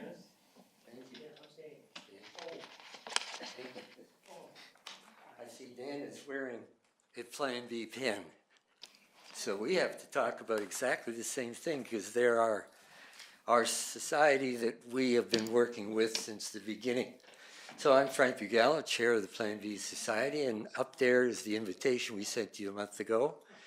As we asked again that you come and help serve the food to the volunteers that are assembling. So far, the mayor and Council Lindgren have answered. I hope to coerce the rest and massage the rest of you into it. That's great. So if you would just send us an email letting know so we know the numbers we have. Next slide. So there's one in between. There it is. This is the official invitation that we have been sending out to all the interested parties, all the different groups that we know and hope that you know. For example, last year, Mayor Harrison, you sent this along, or you made a call, at least I think, to the board of the fair, and they came along. So we are still trying, as the Plan B Society, to put together a master list of groups, and it's coming, but it's still a lot of years to go to get everybody on it. So if you wouldn't mind, each of you, those volunteers or groups that you think may have been missed out, please forward this to them as their invitation. Now, the invitations are out there in the papers, and there'll be more of them coming. In fact, this week I'm going to be interviewed on Thursday morning, so we'll have it on the radio. So you'll be hearing it there again. So the 5th of April is the closing date. We would like to know what numbers we're going to have to feed, although we do have a 200-member limit. That's only, we have to choose a number, so we chose that. This is, of course, is April the 11th at 5 p.m. at the Rec Center. And as per usual, this is the 3rd annual one. And we are this year doing something a little different. We're asking volunteers to showcase what they do. So bring along your outline of your mission statement or whatever you call it. And if you want to sign up new members, send it around the room.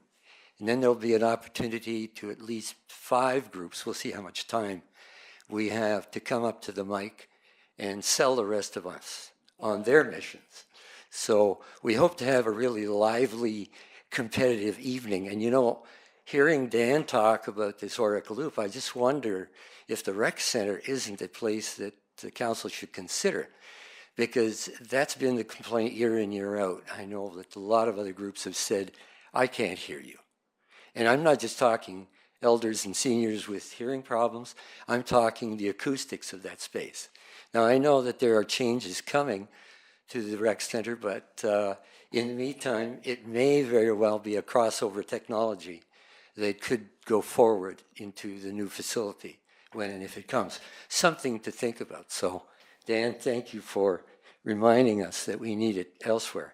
My ears are still okay with that, but I may need it soon. Okay, so 3rd slide. This is a little background to the parallel group that you see just before you, the inclusiveness. You will see the very statement that is right there. We've been developing this alongside of moving forward together in the same time period over the last 7 years.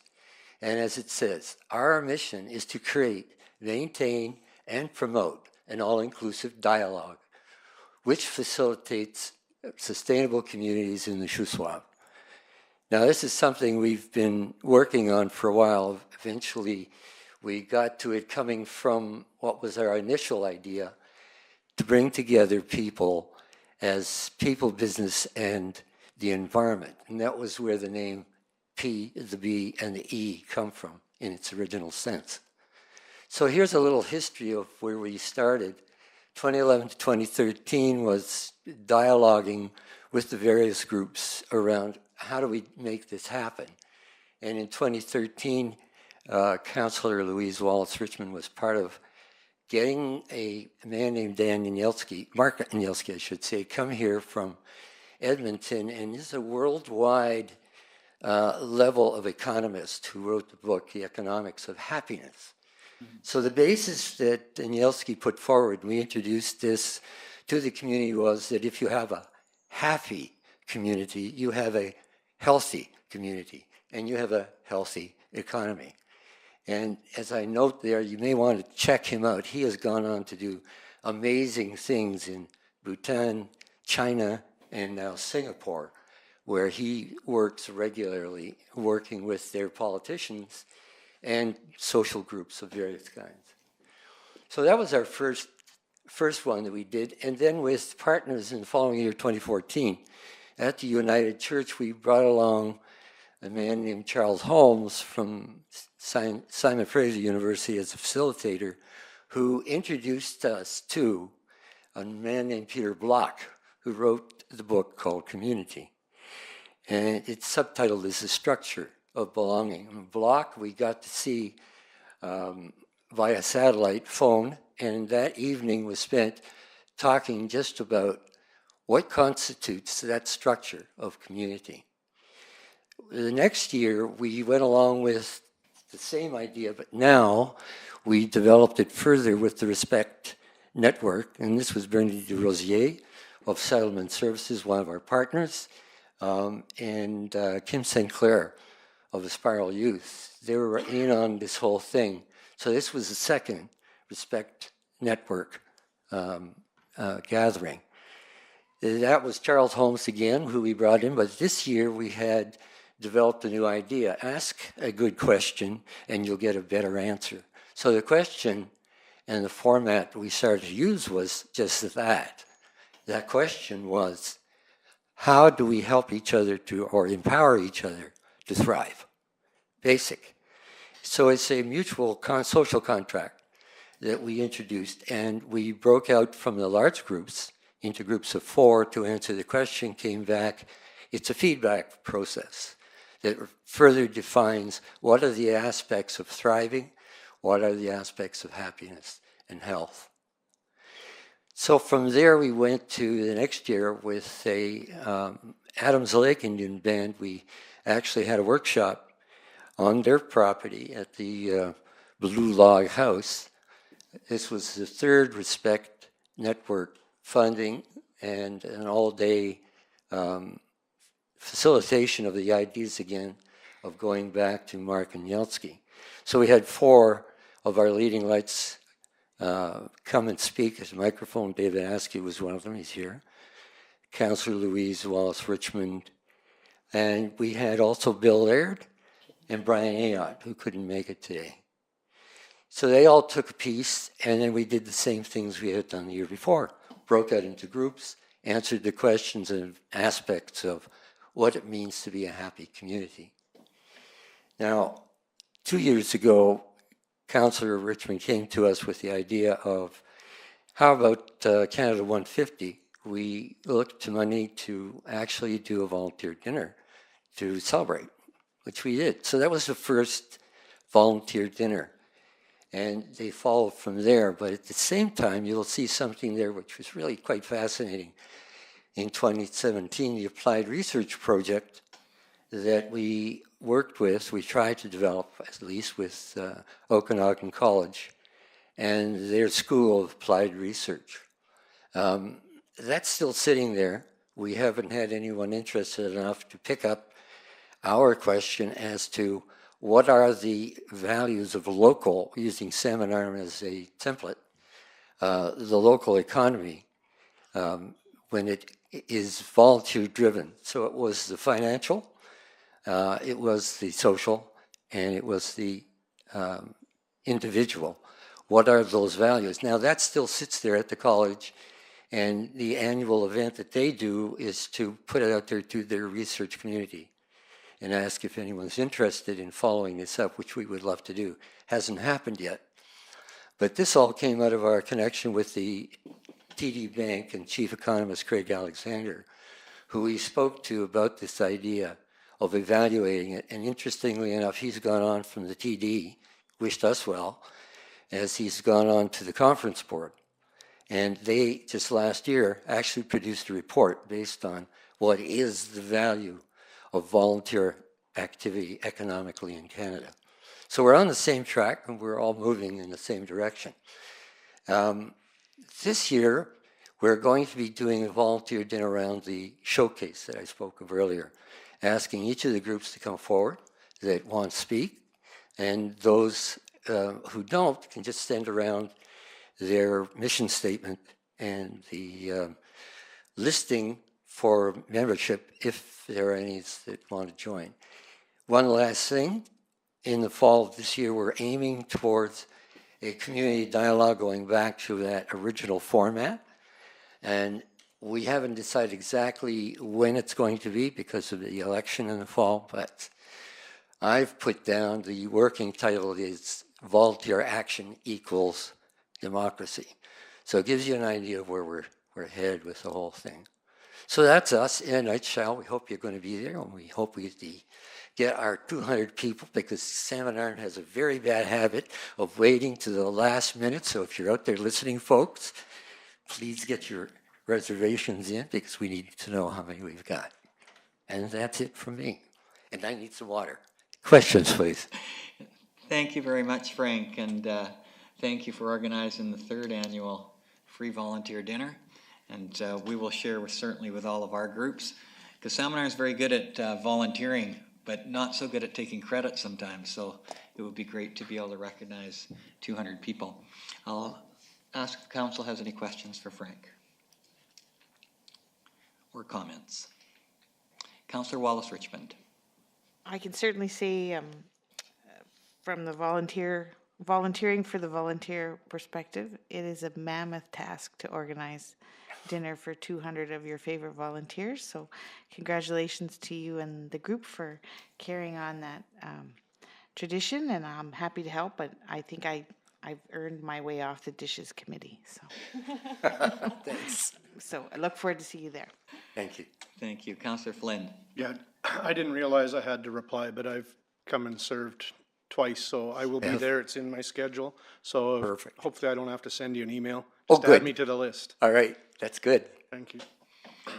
Councillor Cannon.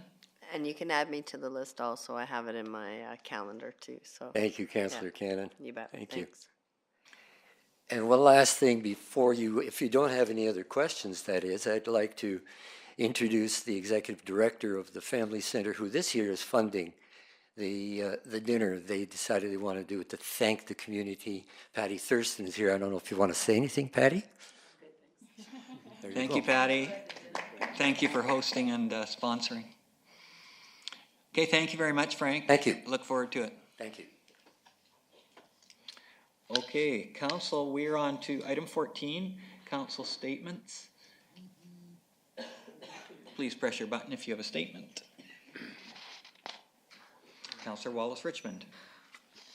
Okay, Your Worship, lately I haven't had much to say at council statements, so I've been saving it up. So I have a number of things to tell you about. First of all, the Housing Task Force report.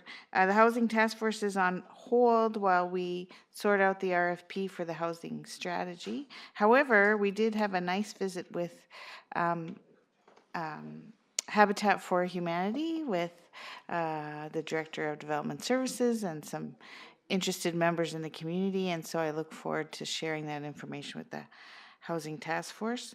On the Cultural Master Plan, I'm happy to let you know that on Wednesday, a core group of the task force will be meeting to go to the next level of how we can fine-tune the early research of the Cultural Master Plan for the community. We certainly have gleaned a lot from the branding project, from the swimming, the work done by the swimming pool consultants, as well as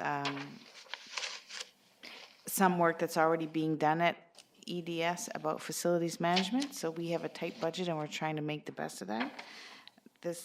Speaking of branding, I also attended a branding implementation committee meeting at EDS on behalf of the city, and I think it's important that as we move into this process as an organization, we also have our branding plan in place. So I think my takeaway from that meeting is it would be very important for us as a city to have a list of all of the projects that are coming in the short term and medium term and long term, so that we can budget appropriately, because as we know, we did not give staff any money to implement this, and so it can make this transition piece a bit of a challenge now that the branding is ready to go.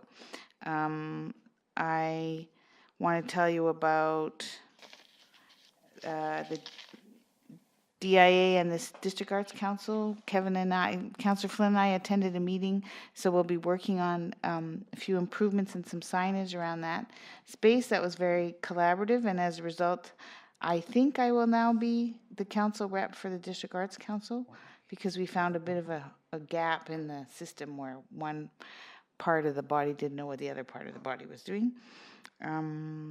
Okay, finally, we need to talk about fireworks. I just want to put that out there. Are we going to do them? When are we going to do them? How are we going to pay for them?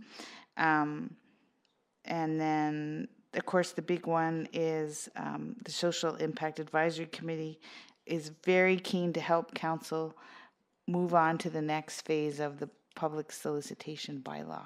And I'm looking for guidance on how, whether we do that before it comes back to public hearing, or whether we do that after it comes back to public hearing. And the last thing is I attended L'Entrepreneur last Thursday, which is a fantastic event.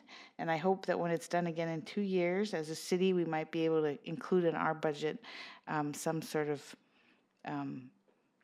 complimentary business license for these fantastic businesses who have worked so hard to get to that point. And it'd be nice to see our name up there on the list of contributors.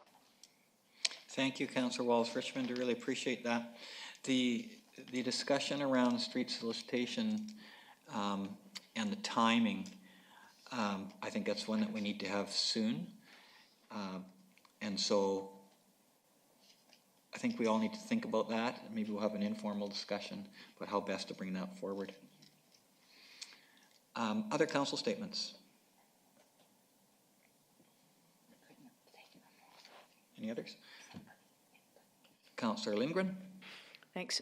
I guess I could just quickly say that the Environmental Advisory Committee, after much difficulty finding a scheduling time that works, did manage to meet at the high school and had a very informative discussion, presentation and discussion about the BC Tomorrow project that Barry Wilson and Dave Ramsey have been working on for much longer than they anticipated, I think. And we got a good demonstration of how the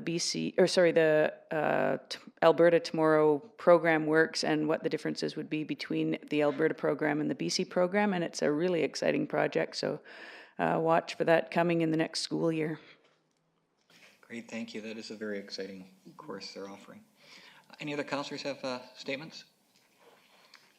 Okay, I'll just let council know, I think I did email you that Minister Qualtrough, the MP from Ladner, will be visiting Salmon Arm on Wednesday, the 27th, and she'll be at City Hall at 1 o'clock. She is the Minister of Public Services and Procurement and also Accessibility. So we'll have an opportunity to host her for a short time, and then I'll join her on her trip around the Shuswap out to Tappan and then back into Salmon Arm. She has to be in Kelowna, I think, at 3:45. So it's the first time in some time I can think that a federal minister has been to our riding. So we'll certainly put our best foot forward when we meet with her. And if councillors are most welcome to attend, and if there's anything they'd like to bring forward at that time, that would be the opportunity. Okay, we will move on to item number 18. Seeing it's spring break, we don't have our secondary youth council with us today. So under other business,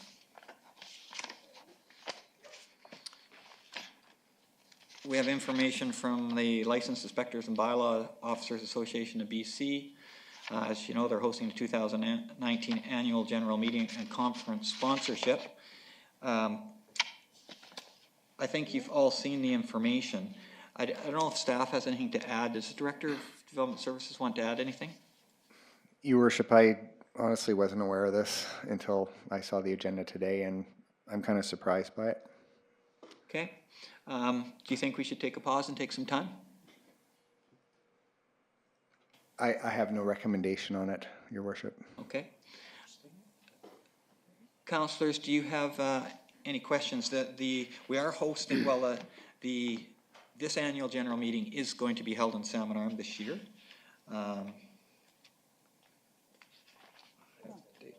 And so the request here is to ask whether we should sponsor it or not.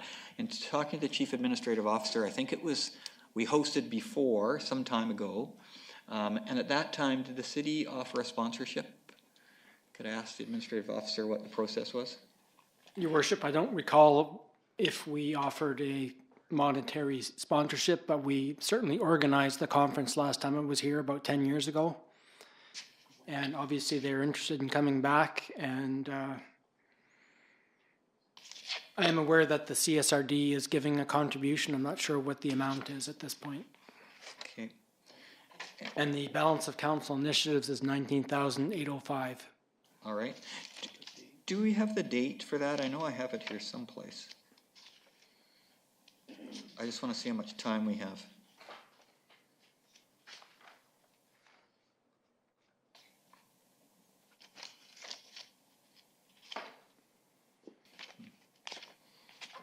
Not sure, Your Worship, but it's coming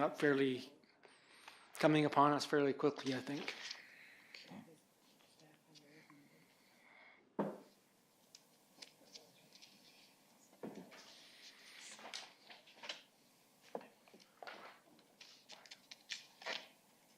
Oh, there it is. It's June the 12th. So we have a little bit of time. So it's being hosted in Salmon Arm on June the 12th. So how about if we put it on the next council agenda, and council have a chance to consider it prior to that date and get some more information. Is council comfortable with that? Okay, why don't we do that? All right, we're at a question and answer period. Do any of you out in the gallery have a question for council that you would like to ask now?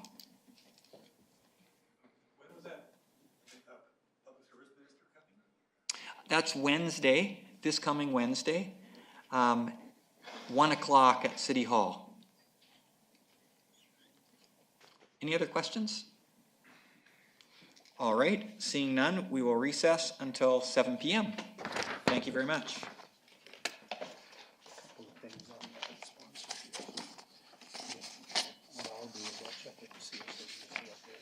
Good idea. If we could do the 2 coffee breaks for 900, we do 450, maybe 450. That might be.